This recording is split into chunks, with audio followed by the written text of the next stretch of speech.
Comments ಕಾಣಂಗಿಲ್ಲ.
Start ಮಾಡ್ಬೋದಾ?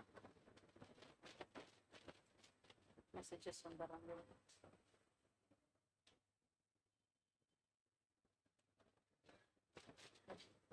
So welcome all for this interactive session. So I have a list of questions. ಒಂದಷ್ಟು question ಕೊಟ್ಟಿದ್ದಾರೆ ನನಗೆ. So I have to start on those questions ಅಂತ. So I have these questions like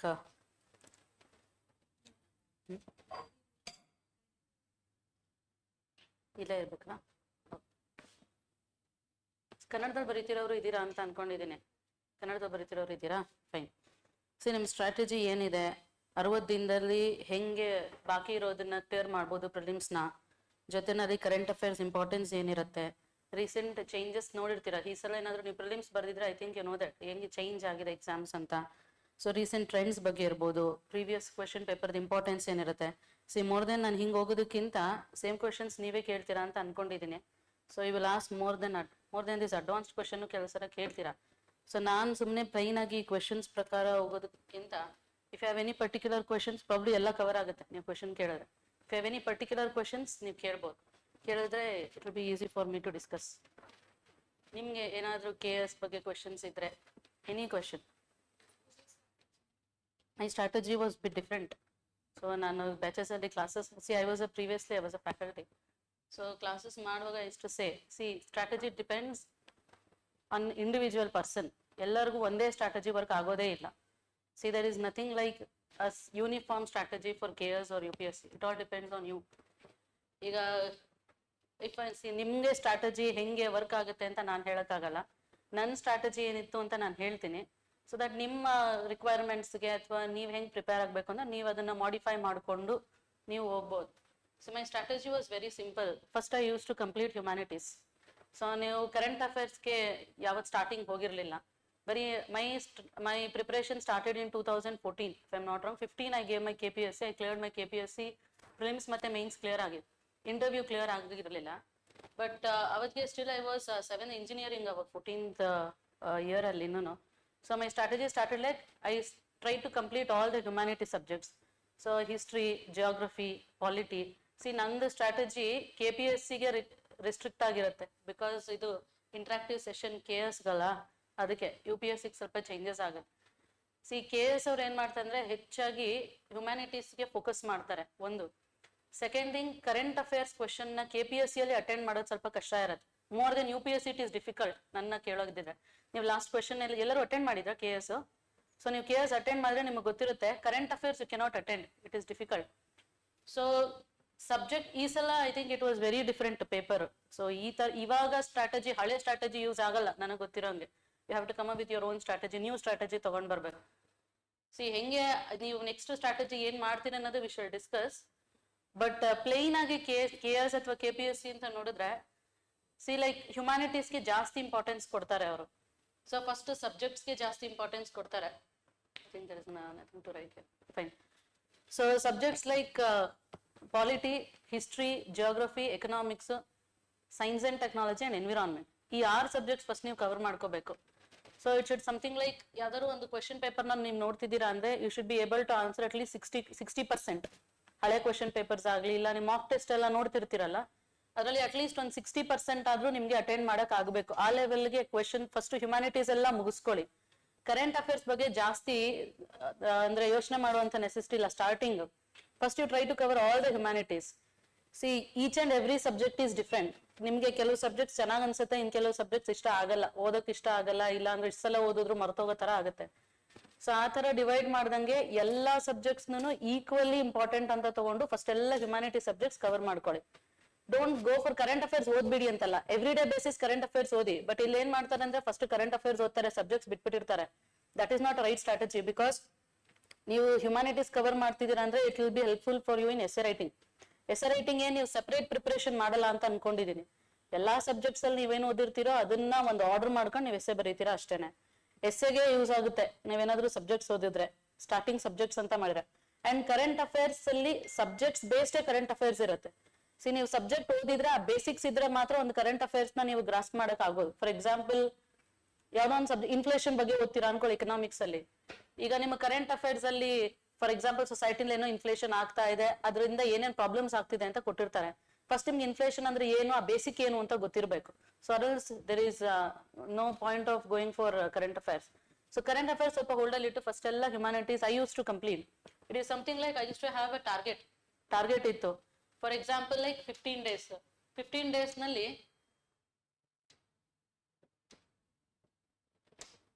15 days ಅಲ್ಲಿ I should complete ಯಾವ್ದಾದ್ರು ಒಂದು ಸಣ್ಣ topic ತಗೊಂಡ್ರೆ, ಸಣ್ಣ ಸಬ್ಜೆಕ್ಟ್ ತಗೊಂಡ್ರೆ. For example you think that ecology, okay, ecology 15 days ಅಲ್ಲಿ ಮುಗಿಸ್ಬೇಕು. 15 days ಅಲ್ಲಿ ಮುಗಿಸ್ಬೇಕು ಅಂದ್ರೆ literally I use to go like pages wise ಅನೆ. ಒಂದು 300 ಪೇಜ್ ಇರುತ್ತೆ ಅಂತಂದ್ರೆ 300 ಡಿವೈಡೆಡ್ ಬೈ 15. ಸೊ 20 ಈ ತರ ಒಂದು 15 ದಿನದಲ್ಲಿ ಮುಗಿಸ್ಬೇಕು ಅಂದ್ರೆ ಎಷ್ಟು ಪೇಜಸ್ ಓದ್ಬೇಕು ಒಂದ್ ದಿನಕ್ಕೆ, ಈ ತರ ಒಂದು ಟಾರ್ಗೆಟ್ ಇರ್ತಿತ್ತು. I use to make notes. ಎಲ್ಲಾ ಸಬ್ಜೆಕ್ಟ್ಸ್ಗೂ ನೋಟ್ಸ್ ನೆಸೆಸರಿ ಇರೋದಿಲ್ಲ. ಈ ಜಾಸ್ತಿ ಫ್ಯಾಕ್ಚುಯಲ್ಸ್ ಇರುತ್ತಲ್ಲ, for example history or else ಜಿಯೋಗ್ರಫಿನಲ್ಲಿ ಇಂಡಿಯನ್ ಜಿಯೋಗ್ರಫಿ, ಫಿಸಿಕಲ್ ಫ್ಯಾಕ್ಚುಯಲ್ ಅಲ್ಲ, ಡೈನಮಿಕ್ ಇದೆ. ಇಂಡಿಯನ್ ಜಿಯೋಗ್ರಫಿ ಅಥವಾ ಕರ್ನಾಟಕ ಜಿಯೋಗ್ರಫಿ, ಈ ತರ ಯಾವುದಕ್ಕೆ ನೋಟ್ಸ್ ತುಂಬಾ ರಿಕ್ವೈರ್ಮೆಂಟ್ ಇದೆಯೋ ಆ ತರ I use to make notes ಜೊತೆನಲ್ಲಿ 15 ದಿನದಲ್ಲಿ ಕಂಪ್ಲೀಟ್ ಎಕಾಲಜಿ ಸಬ್ಜೆಕ್ಟ್ಸ್ ಮುಗಿಯೋಂಗೆ I use to plan, I use to schedule. 15 ದಿನಕ್ಕೆ ecology ಮುಗ್ದೋಗ್ತಿತ್ತು.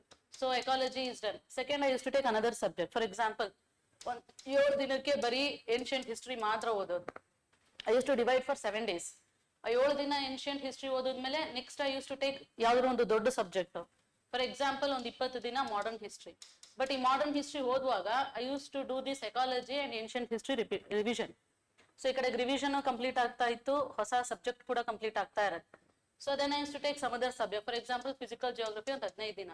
And then I use to do that ಎಕಾಲಜಿನ ಬಿಟ್ಟು ಇವೆರಡು ಮಾತ್ರ ರಿವಿಷನ್ ಮಾಡೋದು.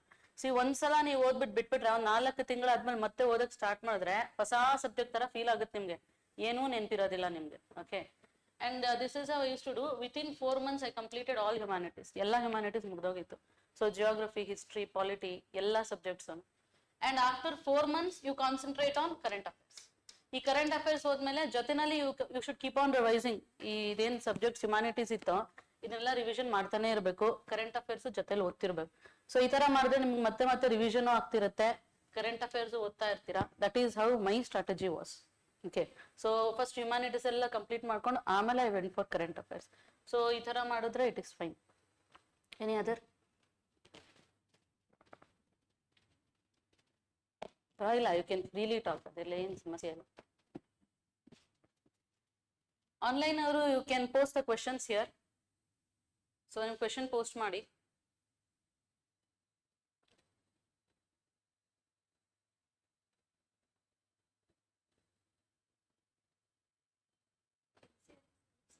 No, it is not completely required. ಈಗ ಎಲ್ಲರೂ ಹೇಳ್ತಾರೆ ಫಸ್ಟ್ ಎಲ್ಲರೂ NCERTs ಇಂದಾನೆ ಸ್ಟಾರ್ಟ್ ಮಾಡಬೇಕು ಅಂತ. ಯು ಬಿಲೀವ್ ನನಗೆ ಹಿಸ್ಟ್ರಿ ಅಂದ್ಬಿಟ್ಟು ನೀನು ಯಾವ NCERTs ಟಚ್ ಮಾಡಿಲ್ಲ. Okay, it all depends on time. ಈಗ NCERTs ಯಾರು ಸ್ಟಾರ್ಟ್ ಮಾಡ್ತಾರೆ ಅಂದ್ರೆ the one who starts their preparation before 2 years. ಈಗ ಇನ್ನೂ ಡಿಗ್ರಿನಲ್ಲಿ ಇರ್ತಾರೆ, ಅವ್ರಿಗೆ ಇನ್ನೂ ಎಲಿಜಿಬಿಲಿಟಿ ಇರೋದಿಲ್ಲ. ಸೊ ಅಂತವ್ರು ಏನ್ ಮಾಡ್ತಾರೆ, ಅವ್ರಿಗೆ ಟೈಮ್ ಇರುತ್ತೆ ತುಂಬಾನೇ, ಅವಾಗ NCERT ಸ್ಟಾರ್ಟ್ ಮಾಡ್ತಾರೆ. ನಿಮ್ಗೆ it all depends on you. ನಿಮ್ಮ I say that NCERT is 100% completely required ಇದೆ ಅಂತ ನಾ ಹೇಳಲ್ಲ, according to my personal experience. ಯಾವಾಗ ನಿಮ್ಗೆ ರಿಕ್ವೈರ್ಮೆಂಟ್ ಅನ್ಸುತ್ತೆ ಅಂದ್ರೆ when you are not understanding the concepts, ನೀವು ಸ್ಟ್ಯಾಂಡರ್ಡ್ ಬುಕ್ಸ್ ಓದಕ್ ಸ್ಟಾರ್ಟ್ ಮಾಡ್ತೀರಾ ಅನ್ಕೊಳ್ಳಿ, ನಿಮ್ಗೆ ಅಷ್ಟು ಚೆನ್ನಾಗಿ ಅರ್ಥ ಆಗಕ್ ಸ್ಟಾರ್ಟ್ ಆಗಲ್ಲ, ಅವಾಗ you go back to NCERT. Okay, NCERT completely necessary ಇದೆ ಅಂತಲ್ಲ. ಈಗ ಫಾರ್ ಎಕ್ಸಾಂಪಲ್ 2 years ಟೈಮ್ ಇರುತ್ತೆ, ಇನ್ನು ಡಿಗ್ರಿ ಫಸ್ಟ್ ಇಯರ್ ಏನೋ ಓದ್ತಿರ್ತಾರೆ. ಅವ್ರು 2 years ಡೈರೆಕ್ಟ್ಲಿ ಈ ತರ ಸ್ಟ್ಯಾಂಡರ್ಡ್ ಬುಕ್ಸ್ ನ ಓದಕ್ ಆಗಲ್ಲ. ಬಿಕಾಸ್ ಸ್ಟ್ಯಾಂಡರ್ಡ್ ಬುಕ್ಸ್ ಲೆವೆಲ್ ಜಾಸ್ತಿ ಇರುತ್ತೆ, ದೇ ಕೆನಾಟ್ ಕಾಂಪ್ರಿಹೆಂಡ್ ಇಟ್. ಅವಾಗ ಏನ್ ಮಾಡ್ತಾರೆ, ಫಸ್ಟ್ NCERT ಓದ್ಕೊಂಡು ಬಂದು ಆಮೇಲೆ ಬುಕ್ಸ್ ಹೋಗ್ತಾರೆ. It is not 100% required. ಅದ್ರ ಬೇಕಾದ್ರೆ ನೀವು ಡಿವೈಡ್ ಮಾಡ್ಕೊಳ್ಬಹುದು. ಫಾರ್ ಎಕ್ಸಾಂಪಲ್ ಯು ಥಿಂಕ್ ಇದು ಫಾರ್ ಎಕ್ಸಾಂಪಲ್ ಪಾಲಿಟಿ ಅನ್ಕೊಳ್ಳಿ, ಪಾಲಿಟಿ NCERT ಏನ್ ರಿಕ್ವೈರ್ಮೆಂಟ್ ಇಲ್ಲ. ನೀವು ಓದಿದ್ರೆ ಅರ್ಥ ಆಗುತ್ತೆ. ಲಕ್ಷ್ಮೀಕಾಂತ್ ಫಾರ್ ಎಕ್ಸಾಂಪಲ್ ನೀವೆಲ್ಲ ಓದಿರ್ತೀರಿ, ಓದಿದ ತಕ್ಷಣ ಅರ್ಥ ಆಗುತ್ತಲ್ಲ. ಓಕೆ, ಯಾವ್ದಾದ್ರು ಕಾನ್ಸೆಪ್ಚುಯಲ್ ಇದೆ ಅಂತ ನಿಮ್ಗೆ ಅನ್ಸಿದ್ರೆ, ನಿಮ್ಗೆ ಇನ್ ಕೇಸ್ ಅರ್ಥ ಆಗ್ತಿಲ್ಲ ಸ್ಟ್ಯಾಂಡರ್ಡ್ ಬುಕ್ ಅಲ್ಲಿ ಅಂದ್ರೆ you can refer for NCERT. ಇಲ್ಲ 6th ಸ್ಟ್ಯಾಂಡರ್ಡ್ ಇಂದ NCERT ಓದ್ಲೇಬೇಕು ಅನ್ನೋದೇನಿಲ್ಲ. You can go with straight away, you can go with books, ಅರ್ಥ ಆಗುತ್ತೆ.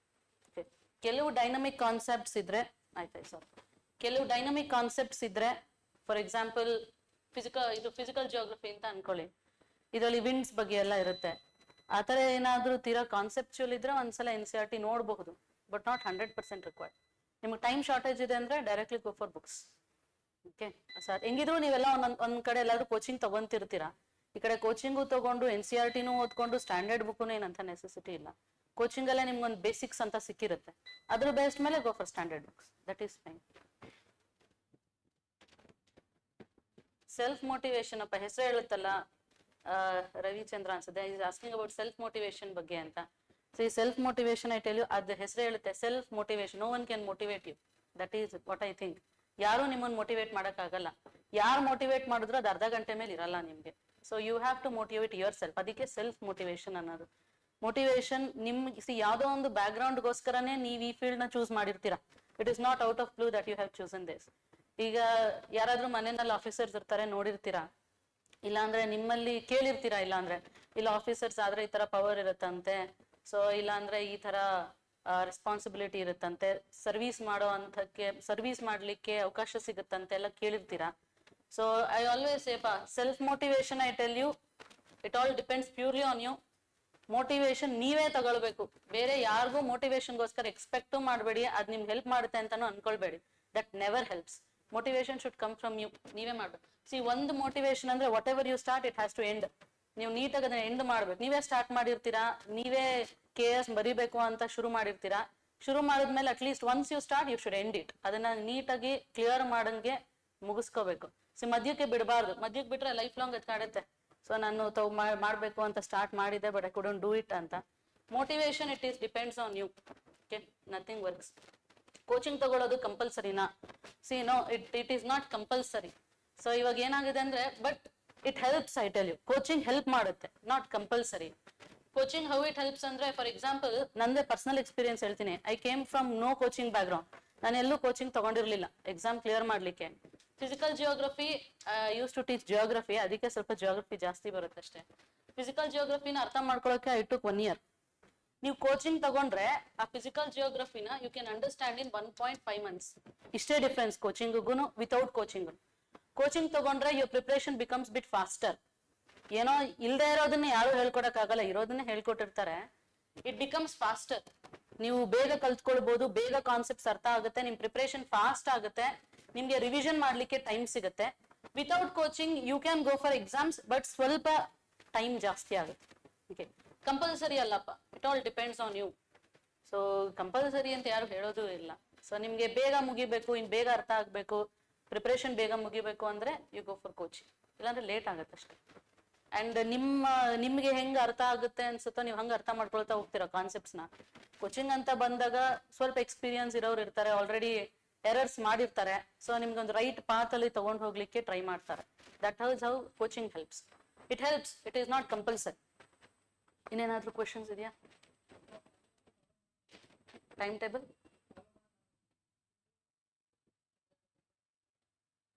ಅದೇ that is motivation.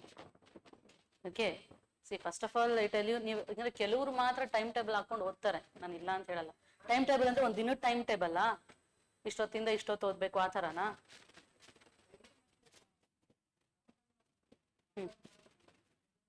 That all depends on commitment. I tell you, KPSC UPSCಗೂ difference ಏನಂದ್ರೆ, KPSC ತುಂಬಾ ಟೈಮ್ ತಗೊಳ್ತಾರೆ, ನಿಮ್ಗೆ ಗೊತ್ತು. ನಾವೇ ಫಾರ್ ಎಕ್ಸಾಂಪಲ್ ನಮ್ದೇ 2020 ನಾವು ಪ್ರಿಲಿಮ್ಸ್, 2021 ಮೇನ್ಸ್, 2022 ನಮ್ದು ರಿಸಲ್ಟ್, 2023 ಜನವರಿ ನಾವು ಜಾಯ್ನಿಂಗ್. ಓಕೆ, ಸೊ ಅಂದ್ರೆ you should have that kind of commitment ಮತ್ತೆ ಪರ್ಸಿವರೆನ್ಸ್ ಫಾರ್ 3 years. ನೀವು ದಿನ ಮತ್ತೆ ಲಾಂಗ್ ಟರ್ಮ್ ಬರೀ ಓದೋ ಪ್ಲಾನ್ ಹೇಳ್ತಾ ಇದ್ದೀರಾ, ಇದನ್ನ ಮೇಂಟೈನ್ ಮಾಡೋದು ಇದೆಲ್ಲ it is very very difficult. ಆ ಲೆವೆಲ್ಗೆ ಕಮಿಟ್ಮೆಂಟ್ ಪರ್ಸಿವರೆನ್ಸ್ ಇರಲೇಬೇಕು. You should have. ಈಗ ಸಿ, ಒಂದು ದಿನ ಫಾಲೋ ಮಾಡ್ತೀರಾ, 2 ದಿನ ಫಾಲೋ ಮಾಡ್ತೀರಾ, 3ನೇ ದಿನಕ್ಕೆ ಏನ್ ಅನ್ಸುತ್ತೆ ಅಂದ್ರೆ ನಾಳೆ ಮಾಡೋಣ ಬಿಡು ಅಷ್ಟೇ. ಈ ಪ್ರೊಕ್ರಾಸ್ಟಿನೇಷನ್ ಇರಬಾರ್ದು. ನೀವೇನೋ ಮಾಡಿದಂದ್ರೆ ಟೈಮ್ ಪೀರಿಯಡ್ ಅಲ್ಲಿ ಮುಗಿಸ್ಬಿಡ್ಬೇಕು. That is why I cleared in my first attempt. Prelims mains clear ಆಗಿತ್ತು. Interview I was very young, ಇನ್ನು 21 year. I couldn't give interview ಅಷ್ಟು ಚೆನ್ನಾಗಿ ಕೊಡಕ್ ಆಗಿರ್ಲಿಲ್ಲ. I had a very good marks, 1011 marks ಇತ್ತು. Because ನಾನು ಒಂದ್ ದಿನಕ್ಕೂ ಪ್ರೊಕ್ರಾಸ್ಟಿನೇಟ್ ಮಾಡೇ ಇರಲಿಲ್ಲ. ಓಕೆ, ಆ 15 ಡೇಸ್ ಅಲ್ಲಿ ಮುಗಿಬೇಕು ಅಂದ್ರೆ 15 ಡೇಸ್ ಅಲ್ಲಿ ಮುಗಿಬೇಕು. ಇನ್ ಕೇಸ್ 14 ಡೇಸ್ ಅಲ್ಲಿ ಮುಗೀತು ಅಂದ್ರೆ 15 ಡೇ ನಾನು ಓದ್ತಿರ್ಲಿಲ್ಲ, ಬೇರೆ ಮುಗ್ದೋಯ್ತಲ್ಲ. That is my time 15 days. ಆ 15 ದಿನ ಓದೋದು ನೀವು 13 ದಿನಕ್ಕೆ ಓದ್ಬಿಡ್ತೀರಾ ಅಂತ ಅನ್ಕೊಳ್ಳಿ.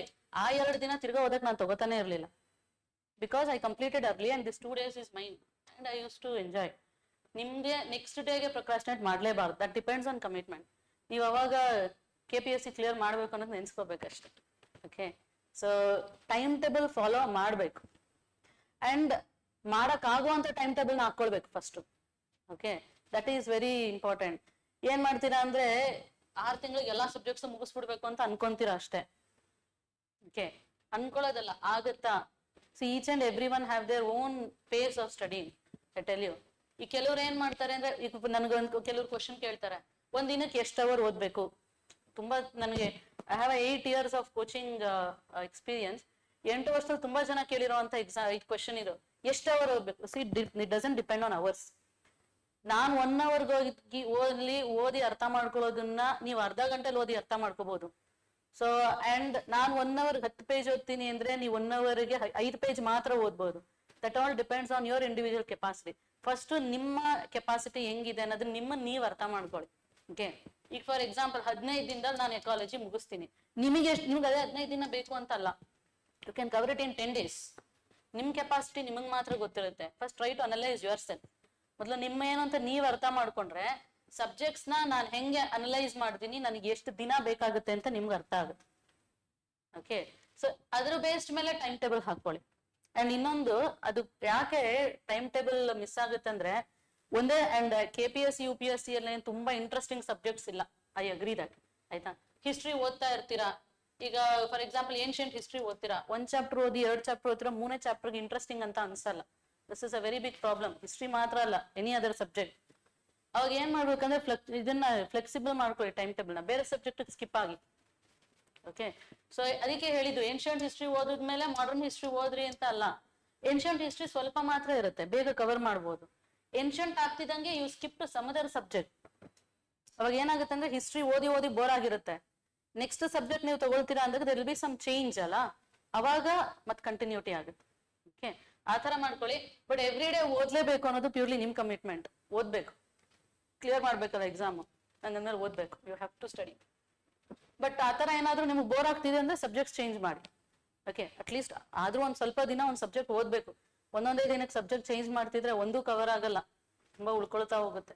ಸೊ ಸಬ್ಜೆಕ್ಟ್ ಚೇಂಜ್ ಮಾಡಿದ್ರೆ ಯು ವಿಲ್ ಬಿ ಇಂಟ್ರೆಸ್ಟಿಂಗ್ ಆಗಿರೋದು. ಓದ್ಬೋದು. ಟೈಮ್ ಟೇಬಲ್ ನೀವು ಹಾಕೊಂತೀರಲ್ಲ, ಈಗ ಫಾರ್ ಎಕ್ಸಾಂಪಲ್ ಮಾರ್ನಿಂಗ್ ಟು ಮಧ್ಯಾಹ್ನ, ಬೆಳಗ್ಗೆಯಿಂದ ಮಧ್ಯಾಹ್ನದವರೆಗೂ ಒಂದು ಸಬ್ಜೆಕ್ಟ್ ಓದಿ. ಆಮೇಲೆ ಯು ಟೇಕ್ ಅ ಬ್ರೇಕ್. ಮತ್ತೆ 4 ಗಂಟೆಯಿಂದ 8 ಗಂಟೆವರೆಗೂ ಇನ್ನೊಂದು ಸಬ್ಜೆಕ್ಟ್ ಓದಿ. ಮತ್ತೆ 9 ರಿಂದ 12 ಗಂಟೆವರೆಗೂ ಕರೆಂಟ್ ಅಫೇರ್ಸ್, ನ್ಯೂಸ್ ಪೇಪರು, ಏನಾದ್ರು ಮಿಸ್ಲೇನಿಯಸ್ ಇರುತ್ತಲ್ಲ ಆ ತರ ಓದಿ. ಇಲ್ಲೊಂದು ಸಬ್ಜೆಕ್ಟ್ ಓದಿ. ಎವ್ರಿ ಡೇ ನೀವು ಇದನ್ನ ಫಾಲೋ ಮಾಡಿದ್ರೆ ಒಂದಲ್ಲ ಒಂದ್ ದಿನಕ್ಕೆ 2 ಸಬ್ಜೆಕ್ಟ್ ಮುಗಿಬೇಕಲ್ಲ, ಮುಗಿಯುತ್ತೆ.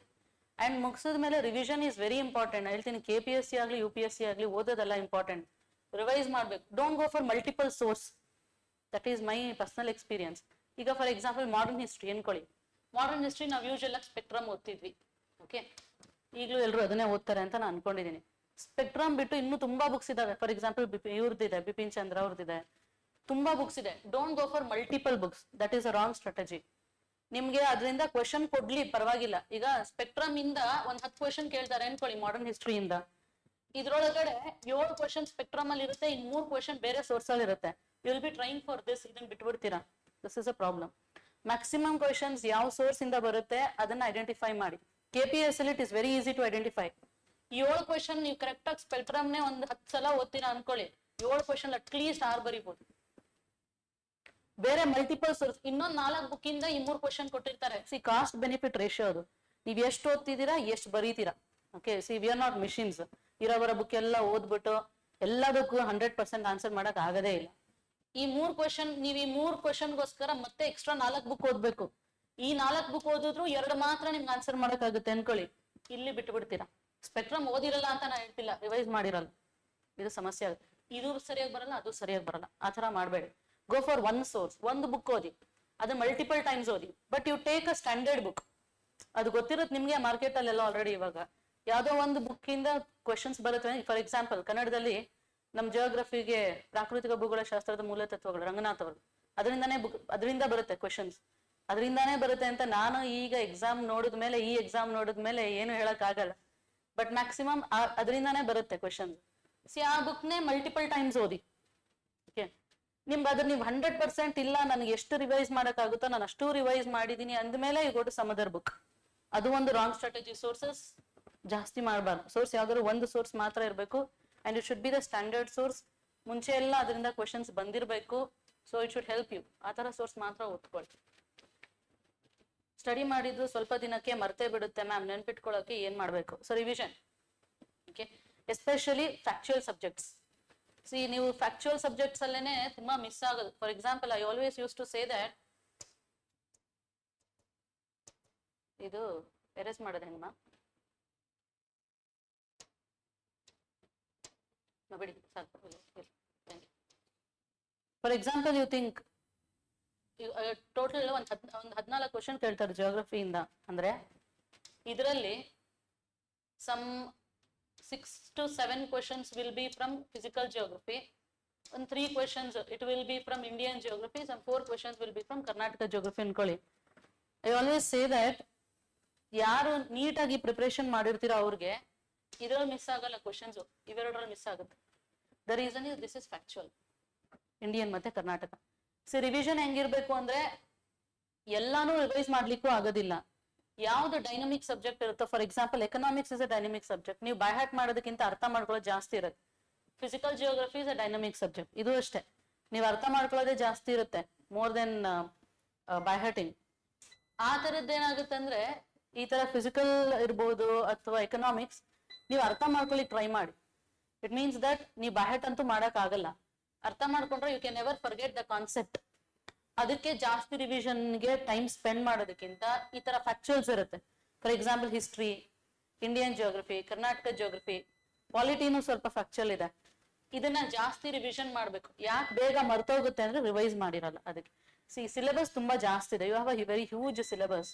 when you have that kind of syllabus, revision ತುಂಬಾ ಜಾಸ್ತಿ ಇರಬೇಕು. ಸೋರ್ಸ್ ಕಮ್ಮಿ ಮಾಡ್ಕೊಳ್ಳಿ, ರಿವಿಷನ್ ಜಾಸ್ತಿ ಮಾಡಿ ಅಂತ ಅನ್ಬಿಟ್ಟು you focus on how to improve that performance. ಈಗ ಹೊಸ ಸೋರ್ಸ್ ತಗೊಳ್ಬೇಡಿ, ಏನ್ ಮಾಡ್ಬೇಕು ಅನ್ನೋದಕ್ಕಿಂತ ಏನ್ ಮಾಡಬಾರ್ದು ಅದನ್ನ ಯೋಚನೆ ಮಾಡಿ.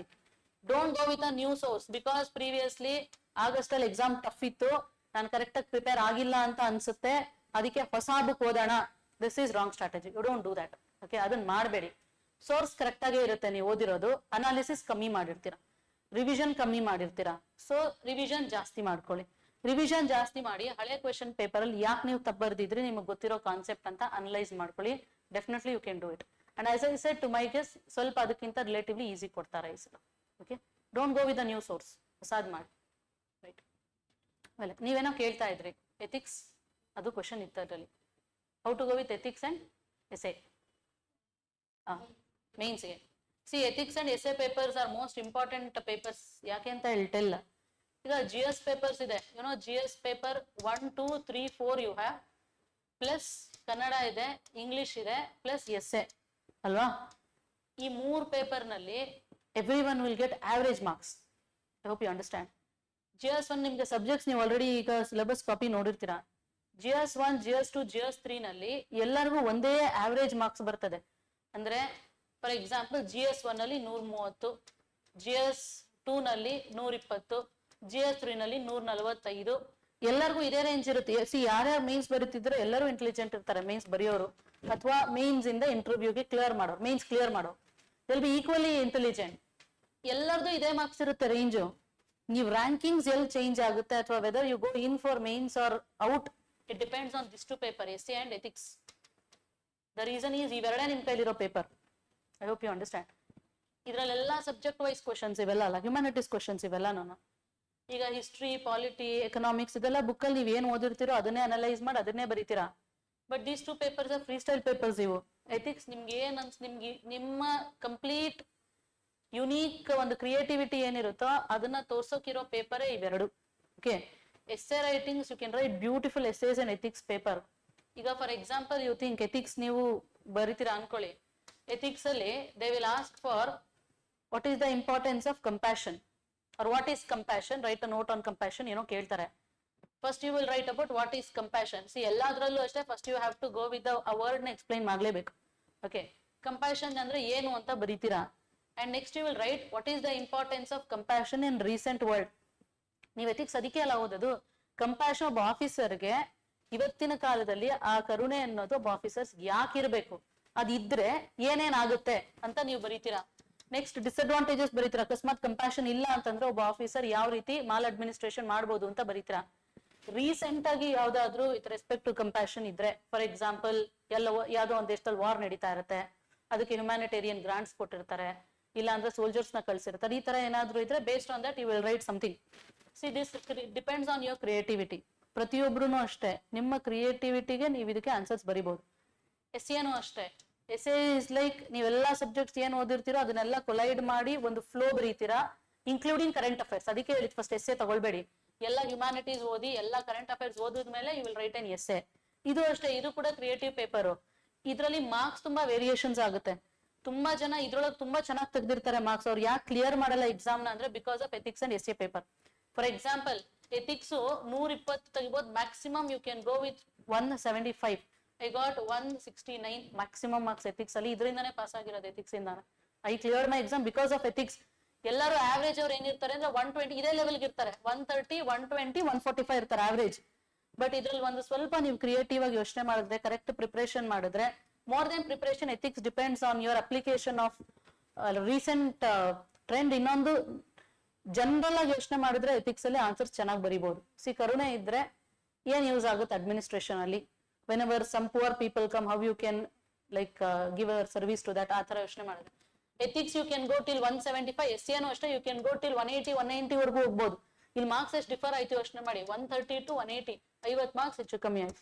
ಇಲ್ಲಿ ಸುಮಾರು 40 ಮಾರ್ಕ್ಸ್ ಹೆಚ್ಚು, 40 + 50 90 marks you can be ahead of some other person. Okay, ಎರಡು ಬಹಳ ಇಂಪಾರ್ಟೆಂಟ್ ಪೇಪರ್ಸ್. ಸಿ, ಅದಕ್ಕೆ ಇವೆರಡಕ್ಕೂ ಅಂತ ಪ್ರಿಪರೇಷನ್ ಬೇಕಿಲ್ಲ. Okay, you know there is no need of preparation. Ethics purely depends on your application. Preparation na bedama, I tell you, I studied ethics for only 4 days. If you agree, 4 ದಿನ ನಾನು ethics ಓದಿದ್ದು. I was completely into work. ಆವಾಗ exam ಬರ್ದಾಗ 4 ದಿನ ನನಗೆ time ಸಿಕ್ಕಿದೆ ethics ಓದಾಗ. But I gave a beautiful answers because apply ಹೆಂಗ್ ಮಾಡ್ಬೇಕು ಅಂತ ನೋಡಿ. ಇನ್ನೊಂದು ಪ್ರೀವಿಯಸ್ ಕ್ವೆಶನ್ ಯಾರಾದ್ರೂ ಬರ್ದಿರ್ತಾರೆ ನೋಡಿ ಮಾಕ್ ಟೆಸ್ಟ್, ಅದನ್ನೆಲ್ಲಾದ್ರೂ ಸಿಕ್ಕಿದ್ರೆ ಒಂದ್ಸಲ ನೋಡಿ. KAS ಯೂಶಲಿ ಸಿಕ್ಕಿಲ್ಲ ನಾನು ನೋಡಿರೋಂಗೆ. UPSC ಇದು ವಿಷನ್ ಅಲ್ಲಿ ರಿಸೋರ್ಸಸ್ ಅಂತ ಒಂದು ಪಾರ್ಟ್ ಇದೆ, ಅದರಲ್ಲಿ ಆಲ್ರೆಡಿ ಕ್ವೆಶನ್ಸ್ ಆನ್ಸರ್ಸ್ ಬರ್ದಿರೋದು ಒಂದು ಮಾಕ್ ಟೆಸ್ಟ್ ಆನ್ಸರ್ ಸಿಗುತ್ತೆ. ಅದನ್ನ ಒಂದ್ಸಲ ನೋಡಿ, it will be very very helpful. ಹೆಂಗ್ ಬರೆಯೋದು ಅಂತ ನೋಡ್ಕೊಳ್ಳಿ. ಅಂಡ್ ಕಂಟೆಂಪರರಿ ಎಕ್ಸಾಂಪಲ್ಸ್ ನ ಕೊಡ್ಬೇಕು ಎಥಿಕ್ಸ್ ಅಲ್ಲಿ, ಅಲ್ಲಿ ಬಹಳ ಹೆಲ್ಪ್ ಆಗುತ್ತೆ. ಸೊ ಅಂಡ್ ಈ ಸಲದಿಂದ ಇದನ್ನ ಕೇಳಿದ್ರು, ಕೇಸ್ ಸ್ಟಡೀಸ್ ಕೇಳಿದ್ರು. There was case studies 25 marks each case study. ಇದನ್ನು ಅಷ್ಟೇ, ಫಾರ್ ಎಕ್ಸಾಂಪಲ್ ಯಾವ್ದೋ ಒಂದು ಡೈಲಮಾ ಇರೋ ಅಂತ ಒಂದು ಕೇಸ್ ಕೊಟ್ಟಿರ್ತಾರೆ, ಈ ಕಡೆ ಮಾಡ್ಲೂಬೇಕು ಈ ಕಡೆ ಮಾಡ್ಲೂಬಾರ್ದು, ಆ ತರದ್ ಕೊಟ್ಟಿರ್ತಾರೆ. First you try to explain the facts ಏನಿದೆಯೋ ಅದನ್ನ ಎಕ್ಸ್ಪ್ಲೈನ್ ಮಾಡಿ. ಸೊ ಇಲ್ಲಿ ಈ ತರ ಏನಾದ್ರು ಅಂದ್ರೆ ಯಾವ್ದೋ ಒಂದು ಡೈಲಮಾದಲ್ಲಿ ಒಂದು ಇನ್ಸ್ಟೆಂಟ್ ಅಂದ್ರೆ ನೀವು ಒಂದು ಡಿಸಿಷನ್ ತಗೊಂಡ್ರೆ, ಆ ಒಂದು ಡಿಸಿಷನ್ ತಗೊಂಡ್ರೆ ಏನೇನ್ ಯೂಸ್ ಆಗುತ್ತೆ. For example if you are going to an exam, ಯಾವ್ದೋ UPSC ಇಂಟರ್ವ್ಯೂಗೆ ಹೋಗ್ತಿರ್ತೀರಾ. ಸೊ ನೀವು UPSC ಇಂಟರ್ವ್ಯೂ ಹೋದಾಗ you will see an accident, no one is willing to help them. ಯಾರೋ ಒಬ್ರು ಅವ್ರಿಗೆ ಸಹಾಯ ಮಾಡಕ್ಕೆ ಯಾರು ಮುಂದೆ ಬರ್ತಾ ಇರಲ್ಲ. ನೀವು ಹೋಗ್ತಿರ್ತೀರಾ, ಅವಾಗ ನೀವ್ ಏನ್ ಮಾಡ್ತೀರಿ? ದಿಸ್ ಇಸ್ ಅ ಡೈಲಮಾ ಅಲ್ಲ. ಇವಾಗ ನೀವು ಇಂಟರ್ವ್ಯೂಗೂ ಹೋಗ್ಬೇಕು, ಮೈನ್ಸ್ ಕ್ಲಿಯರ್ ಮಾಡಿರ್ತೀರಾ, ಬಟ್ ಅಲ್ಲಿ ಆಕ್ಸಿಡೆಂಟ್ ಆಗಿರುತ್ತೆ, ಅಲ್ಲಿಗೂ ಹೋಗ್ಬೇಕು. This is a dilemma. In case ನೀವ್ ಇದನ್ನ ಏನಾದ್ರೂ ಆಪ್ಟ್ ಮಾಡ್ಕೊಳ್ತೀರಾ ಅಂದ್ರೆ ಅಡ್ವಾಂಟೇಜಸ್ ಏನು, ಡಿಸ್ಅಡ್ವಾಂಟೇಜಸ್ ಏನು, ಏನೇನ್ ಎಥಿಕಲ್ ವ್ಯಾಲ್ಯೂಸ್ ಅಪ್ಲೈ ಆಗುತ್ತೆ, ಯಾವ ಎಥಿಕಲ್ ವ್ಯಾಲ್ಯೂಸ್ ನಾಶ ಆಗುತ್ತೆ. For example if you are going with to interview, it is a self interest. ನೀವು ಆಕ್ಸಿಡೆಂಟ್ ಹೋಗ್ತಿಲ್ಲ ಅಂದ್ರೆ, ಆಕ್ಸಿಡೆಂಟ್ಗೆ ಹೋದ್ರೆ ನಿಮ್ಮ ಏನ್ ಗೋಲ್ ಇರುತ್ತೋ ಅಚೀವ್ಮೆಂಟ್ ಇರುತ್ತೋ ಅದನ್ನ ನೀವು ಕಳ್ಕೊಳ್ತೀರಾ. ಈ ತರ ಮಾಡಿ. ಅಂಡ್ ಸೆಕೆಂಡ್ಗೂ ಅಷ್ಟೇ, ಎರಡನೇದು ಕೇಸ್ಗೂ ಅಷ್ಟೇ, you go with advantage and disadvantage. Last ಅಲ್ಲಿ you should come to some stand. ಇದು ಇಂಪಾರ್ಟೆಂಟ್. ನೀವು ಎರಡು ಮಾಡಲ್ಲ ಎರಡು ಮಾಡ್ತೀವಿ ಅಂತ ಬರೆಯಂಗಿಲ್ಲ. ಯಾವ್ದಾದ್ರು ಒಂದಕ್ಕೆ ನೀವು ಸ್ಟ್ಯಾಂಡ್ ತಗೊಳ್ಬೇಕು. ಆರ್ ಎರಡನ್ನೂ ಯು ಹ್ಯಾವ್ ಟು ಡಿಫೆಂಡ್, ಎರಡನ್ನೂ ಡಿಫೆಂಡ್ ಮಾಡ್ಕೊಂಡು ಎರಡ್ರ ಮೇಲೂ ಒಂದು ಸ್ಟ್ಯಾಂಡ್ ತಗೊಳ್ಬೇಕು, ಈ ತರ ಮಾಡ್ಬೇಕಾಗ್ತದೆ. ಸೊ ಎಥಿಕ್ಸ್ ಅದಕ್ಕೆ more than preparation go with Subbarao ಒಂದು ಬುಕ್ ಇದೆ, ಲೆಕ್ಸಿಕಾನ್ ಕೇಳಿರ್ತೀರಾ, ಲೆಕ್ಸಿಕಾನ್ ಒಂದು ಬುಕ್ ಇದೆ, ಸುಬ್ಬಾರಾವ್ ಅವ್ರದ್ದು ಒಂದು ಬುಕ್ ಇದೆ. So those books will help you at least for terms, compassion, what is love, what is compassion, what is impartiality, ಇವೆಲ್ಲ ಕ್ವಶನ್ಸ್ ಕೇಳ್ತಾರೆ. What is good, what is ethics, ಈ ತರ ಕ್ವಶನ್ಸ್ ಬರುತ್ತೆ. ವಾಟ್ ಈಸ್ ಇಂಟಿಗ್ರಿಟಿ, ಓಕೆ, ಆ integrity ಅದ್ರ based ಮೇಲೆ you try to apply to your life. ನಿಮ್ಮಲ್ಲಿ integrity ಇದ್ದಿದ್ರೆ ಆಸ್ ಅನ್ ಆಫೀಸರ್ ನೀವ್ ಏನೇನ್ ನಿಮ್ಗೆ ಅಡ್ವಾಂಟೇಜಸ್ ಇರ್ತಿತ್ತು, ಇಂಟಿಗ್ರಿಟಿ ಇಲ್ಲ ಅಂದ್ರೆ ನಿಮ್ಗೆ ಏನೇನ್ ಡಿಸ್ಅಡ್ವಾಂಟೇಜಸ್ ಇರ್ತಿತ್ತು ಅದನ್ನೇ ಆಸ್ ಅ ವರ್ಡ್ಸ್ ಬರೀರಿ. ಅಂಡ್ ಆ ಇಂಟಿಗ್ರಿಟಿ ಇರೋದ್ರಿಂದ ಕಂಟೆಂಪರರಿ ಟೈಮ್ಸ್ ತಗೊಂಡ್ ಬನ್ನಿ. ಅಂಡ್ ಎಥಿಕ್ಸ್ ಅಲ್ಲಿ ಇನ್ನೊಂದು ಸೆಲ್ಫ್ ಲೆವೆಲ್, ನಿಮ್ಮ individual level and group, family or group, and you will go to society and you will go to a country and then you will go to international level. ಈ levels ಅಲ್ಲಿ ಬರೋದ್ರೆ use ಆಗುತ್ತೆ. ಆ value ನಿಮಗಿದ್ರೆ as a individual ನಿಮ್ಗೆ ಆ value ಹೆಂಗ್ help ಆಗುತ್ತೆ, as a family ಆ value ಹೆಂಗ್ ಹೆಲ್ಪ್ ಆಗುತ್ತೆ. ಫಾರ್ ಎಕ್ಸಾಂಪಲ್ ಇಂಟಿಗ್ರಿಟಿ, ಒಂದು ಸೊಸೈಟಿಗೆ ಆ ವ್ಯಾಲ್ಯೂ ಇರಬೇಕು, ಇದ್ರೆ ಏನ್ ಯೂಸ್ ಆಗುತ್ತೆ, ಓಕೆ, ಒಂದು ದೇಶಕ್ಕೆ ಏನ್ ಯೂಸ್ ಆಗುತ್ತೆ, ಅಂತಾರಾಷ್ಟ್ರೀಯ ಮಟ್ಟದಲ್ಲಿ ಏನ್ ಯೂಸ್ ಆಗುತ್ತೆ, ಈ ಲೆವೆಲ್ ಅಲ್ಲಿ ನೀವು ಬರೀಬಹುದು, right. So more than studying you go with application. ನೀವೊಂದು ಆನ್ಸರ್ನ ಫ್ರೇಮ್ ಮಾಡಿ, ಓಕೆ, ಎಲ್ಲೂ ಇರಲ್ಲ, ಐ ಟೆಲ್ ಯು, ನಿಮ್ಗೆ ಅಂತ ಆನ್ಸರ್ಸ್ ಎಲ್ಲ ಎಲ್ಲೂ ಸಿಗಲ್ಲ, ನೀವೇ ಫ್ರೇಮ್ ಮಾಡ್ಬೇಕು. You have to frame. ಇನ್ನೇ ಅದೇ ತಾನೇ ಕೇಳಿದ್ದು, ಬೇರೆ ಏನೇನೈತೆ question. See importance of test series, it is huge guys, because ನೀವು ಸುಮ್ಮನೆ ಓದಿರ್ತೀರಾ ಅಷ್ಟೇ. ಅದನ್ನ ನೀವು if you want to quantify yourself, ನೀವು ಎಷ್ಟು ಓದಿದ್ದೀರಾ ಅಂತ ಚೆಕ್ ಮಾಡ್ಕೊಳ್ಬೇಕು ಅಂತಂದ್ರೆ, ಸೊ ಏನ್ ಓದ್ಬೇಕು ಇನ್ನು ಅಂತ ನಿಮಗೆ ಗೊತ್ತಾಗುವಂತ ಡಿಸಿಷನ್ ಎಲ್ಲ ಗೊತ್ತಾಗೋದು it is through test series. See more than prelims I prefer test series is must for mains. ಇಲ್ಲಿ ಮೇನ್ಸ್ ಅಲ್ಲಿ ಏನಾಗುತ್ತೆ ಅಂದ್ರೆ ಒಂದೇ ಸಲಕ್ಕೆ ತುಂಬಾ ಐ ಮೀನ್ ಸ್ಟ್ರಾಟಜೀಸ್ ರಿಕ್ವೈರ್ಮೆಂಟ್ ಇರುತ್ತೆ. For example you are going for mains test series, ಇಲ್ಲಿ hurdles ಏನು ಮೇನ್ಸ್ ಅಲ್ಲಿ ಅಂದ್ರೆ time is a major hurdle. ಈಗ ಒಂದು ಕಂಪ್ಲೀಟ್ 250 ಮಾರ್ಕ್ಸ್ಗೆ you are finishing it off in 3 hours. ನೀವು ಯಾವುದೇ ಪ್ರೀ ಟೆಸ್ಟ್ ಸೀರೀಸ್ ಇಲ್ದಂಗೆ you go to an exam, ಅದೇನಾಗುತ್ತೆ ಸುಮ್ಮನೆ ಬರ್ಕೊಂಡು ಹೋಗ್ತಾ ಇರ್ತೀರಾ, 3 hourಗೆ 12 ಕ್ವಶನ್ ಮುಗ್ದಿರಲ್ಲ. But if you already have an experience, ಒಂದು ಟೆಸ್ಟ್ ಸೀರೀಸ್ ಬರ್ದೇನಾದ್ರೂ ಎಕ್ಸ್ಪೀರಿಯನ್ಸ್ ಇದ್ರೆ, see you will be able to cover it in 3 hours. ಆ ಫಾಸ್ಟ್ನೆಸ್ ಅನ್ನೋದು ನಿಮಗೆ ಪ್ರಾಕ್ಟೀಸ್ ಆಗಿರುತ್ತೆ, ದಟ್ ವಿಲ್ ಹೆಲ್ಪ್. ಇನ್ನೊಂದು ಇವ್ಯಾಲ್ಯೂಯೇಷನ್ ಮಾಡೋದ್ರಿಂದ ನಿಮ್ಗೆ ಒಂದು ಸ್ಟ್ಯಾಂಡರ್ಡ್ ಫಾರ್ಮೆಟ್ ಯಾವ ತರ ಇರಬೇಕು ಅಂತ ಗೊತ್ತಾಗುತ್ತೆ. ಐ ಮೀನ್ ಇಂಟ್ರೊಡಕ್ಷನ್ ಯಾವ ತರ ಇರಬೇಕು, ಒಂದು ಬಾಡಿ ಯಾವ ತರ ಇರಬೇಕು, ಒಂದು ಕನ್ಕ್ಲೂಷನ್ ಯಾವ ತರ ಬರೀಬೇಕು ಅಂತ ಗೊತ್ತಾಗುತ್ತೆ. And the third thing is ಈ ಪಾಯಿಂಟ್ ವೈಸ್ ನೀವೇನ್ ಬರೀತೀರೋ ಒಂದು ಇಂಟ್ರೊಡಕ್ಷನ್ ಮತ್ತೆ ಕನ್ಕ್ಲೂಷನ್ ಮಧ್ಯದಲ್ಲಿ, ಸೊ ಇದಕ್ಕೆ ಎಕ್ಸಾಂಪಲ್ಸ್ ಏನೇನ್ ತರ ಕೊಡ್ಬೇಕು ಇವೆಲ್ಲ ಒಂದು ಐಡಿಯಾ ಬರುತ್ತೆ. More then you will get a confidence. ಒಂದು ಕ್ವಶನ್ ನೋಡಿದ ತಕ್ಷಣ ಫಸ್ಟ್ ಅದನ್ನ ಹೆಂಗ್ ಸ್ಟಾರ್ಟ್ ಮಾಡ್ಬೇಕು ಅಂತ ಗೊತ್ತಾಗುತ್ತೆ. ಇಲ್ಲಿ ಸಮಸ್ಯೆ ಏನಂದ್ರೆ ನಾವು ಎಲ್ಲ ನಮ್ಮ ಸ್ಕೂಲ್ ಡೇಸ್ ಅಲ್ಲೆಲ್ಲ ಅಭ್ಯಾಸ ಇದ್ದಂಗೆ first you get a question paper, ಒಂದು 10 ನಿಮಿಷ ಬರೀ ಕ್ವಶನ್ ನೋಡ್ತೀವಿ. That is a wrong strategy. ಕೊಟ್ಟಿದ ತಕ್ಷಣ ಬರೆಯಕ್ ಸ್ಟಾರ್ಟ್ ಮಾಡಿದ್ರೆ ಮಾತ್ರ 250 ಮಾರ್ಕ್ಸ್ಗೆ ಅದನ್ನ ಮುಗ್ಸಕ್ ಆಗೋದು. ಸಿ ಅಂಡ್ ನೀವು ಟೆಸ್ಟ್ ಸೀರೀಸ್ ಬರೀತಾ ಫ್ಲೋ ನಲ್ಲಿ ಇರ್ತೀರಲ್ಲ, as soon as you go to the exam, ಒಂದು ಕ್ವಶನ್ ನೋಡಿದ ತಕ್ಷಣ ನಿಮ್ಗೆ ಅಭ್ಯಾಸ ಇರುತ್ತೆ, ಸ್ಟಾರ್ಟ್ ರೈಟಿಂಗ್. ಸೊ ಆ ಫಾಸ್ಟ್ನೆಸ್ ಅನ್ನೋದು ಇಂಪ್ರೂವ್ ಆಗುತ್ತೆ. ಒಂದು ಮೇನ್ಸ್ ಆನ್ಸರ್ ರೈಟಿಂಗ್ ಸ್ಟ್ರಕ್ಚರ್ ಯಾವ ತರ ಇರಬೇಕು ಅಂತ ಗೊತ್ತಾಗುತ್ತೆ, ಏನ್ ಬರಿಬಾರ್ದು ಅಂತ ಗೊತ್ತಾಗುತ್ತೆ ಮೇಜರ್ಲಿ. ಅಂಡ್ ಯಾವುದೇ ಒಂದು ಕಾನ್ಸೆಪ್ಟ್ ನ ತುಂಬಾ ಎಕ್ಸ್ಟೆಂಡ್ ಮಾಡ್ದಂಗೆ ಶಾರ್ಟ್ ಆಗಿ ಮ್ಯಾಕ್ಸಿಮಮ್ ಇನ್ಫಾರ್ಮೇಶನ್ ಕೊಡೋದು ಹೇಗೆ ಅಂತ ಒಂದು ಟೆಸ್ಟ್ ಸೀರೀಸ್ ಇಂದ ಗೊತ್ತಾಗುತ್ತೆ. It is must. Prelims I personally like suggest that don't go for multiple test series, ಅದು ರಾಂಗ್ ಸ್ಟ್ರಾಟಜಿ. ಯಾವ್ದೋ ಒಂದೇ ಇನ್ಸ್ಟಿಟ್ಯೂಷನ್ ಅಲ್ಲಿ ಒಂದೇ ಕಡೆ ಟೆಸ್ಟ್ ಸೀರೀಸ್ ನ ತಗೊಳ್ಳಿ. ತುಂಬಾ ಕಡೆ ತಗೊಂಡಾಗ ಏನಾಗುತ್ತೆ, ಸಿ ಟೆಸ್ಟ್ ಸೀರೀಸ್ ನ ಹೇಳಿದ್ನಲ್ಲ, it will not test your knowledge. ನೀವು ಯಾವ್ದೋ ಒಂದು ಟೆಸ್ಟ್ ಸೀರೀಸ್ ನಲ್ಲಿ 200ಗೆ 160 ತೆಗ್ದಿದ್ದೀರಾ ಅಂತಂದ್ರೆ it is not true for main exam. Okay, ಅದು ತಪ್ಪು. So it is just for you to evaluate yourself and to update ಅಷ್ಟೇ. ನಿಮ್ಮನ್ನ ನೀವು ಎಷ್ಟು ಓದಿದ್ದೀರಾ ಅಂತ ತಿಳ್ಕೊಂಡು ಇನ್ನೇನ್ ಓದ್ಬೇಕು ಅಂತ ನಿಮ್ಗೆ ಗೊತ್ತಾಗುತ್ತೆ ಅಷ್ಟೇ. ಯಾವ್ದಾದ್ರು ಒಂದ್ ಇಲ್ಲಿ ತಗೊಳ್ತಿದ್ರೆ ಇಲ್ಲಿ ಮಾತ್ರ ತಗೊಳ್ಳಿ, ಬೇರೆ ಕಡೆ ತಗೊಳ್ಬೇಡಿ. ತುಂಬಾ ಕಡೆ ತಗೊಂಡಾಗ ಕಾನ್ಫಿಡೆನ್ಸ್ ಕಮ್ಮಿ ಆಗುತ್ತೆ. ಸೊ ನಿಮ್ಗೆ ಅವ್ರೇನೋ ಟಫ್ ಕೊಟ್ಟಿರ್ತಾರೆ, ನಿಮ್ಗೆ ಬರೆಯಕ್ ಆಗೋದಿಲ್ಲ, ಸೊ ನಾನು ಏನು ಓದಿಲ್ಲ ಅಂತ ಫೀಲ್ ಆಗುತ್ತೆ. ಒಂದ್ ಕಡೆ ತಗೊಳ್ಳಿ, but taking test series at one place it really helps. At least ಆ ಎಕ್ಸಾಮ್ ಮೂಡ್ ನ ಕ್ರಿಯೇಟ್ ಮಾಡುತ್ತೆ ಅದು. So and you can evaluate, it really helps. ಬೇರೆ ಇನ್ನೇನ್ ಕ್ವೆಶನ್ ಇದೆ online guys? If you have any other question you can ask.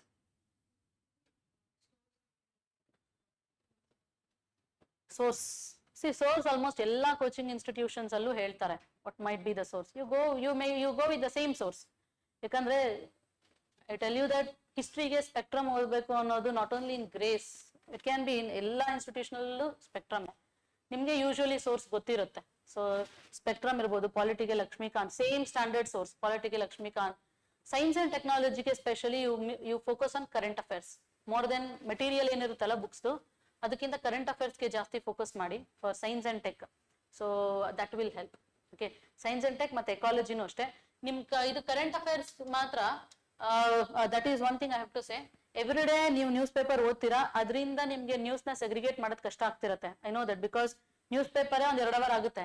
ಅದರಲ್ಲಿ news ಎಲ್ಲ ಮಾಡ್ಕೊಂಡು ಹೋಗ್ಬೇಕು ಅಂದ್ರೆ 6 ಅವರ್ ಬರೀ ನ್ಯೂಸ್ ಪೇಪರ್ಗೆ ಹೋಗುತ್ತೆ. Don't do that. Okay, that is my personal suggestion. ಆ ತರ ಏನ್ ಮಾಡೋಂಥ ನೆಸೆಸಿಟಿ ಇಲ್ಲ. ಬಟ್ ನ್ಯೂಸ್ ಪೇಪರ್ ಓದಿ, ಇಟ್ ಇಂಪ್ರೂವ್ಸ್ ಯುವರ್ ವೊಕ್ಯಾಬುಲರಿ.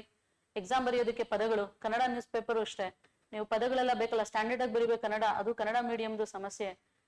ಕನ್ನಡದವ್ರು ಮಾತ್ರ ಕಮ್ಮಿ ಪಾಸ್ ಆಗ್ತಾರೆ, ಕನ್ನಡದಲ್ಲಿ ಬರ್ದವ್ರು, ಇಂಗ್ಲಿಷ್ ಅಲ್ಲಿ ಬರ್ದವ್ರು ತುಂಬಾ ಜನ ಪಾಸ್ ಆಗ್ತಾರೆ ಅಂತ ಒಂದು ನಂಬಿಕೆ ಇದೆ.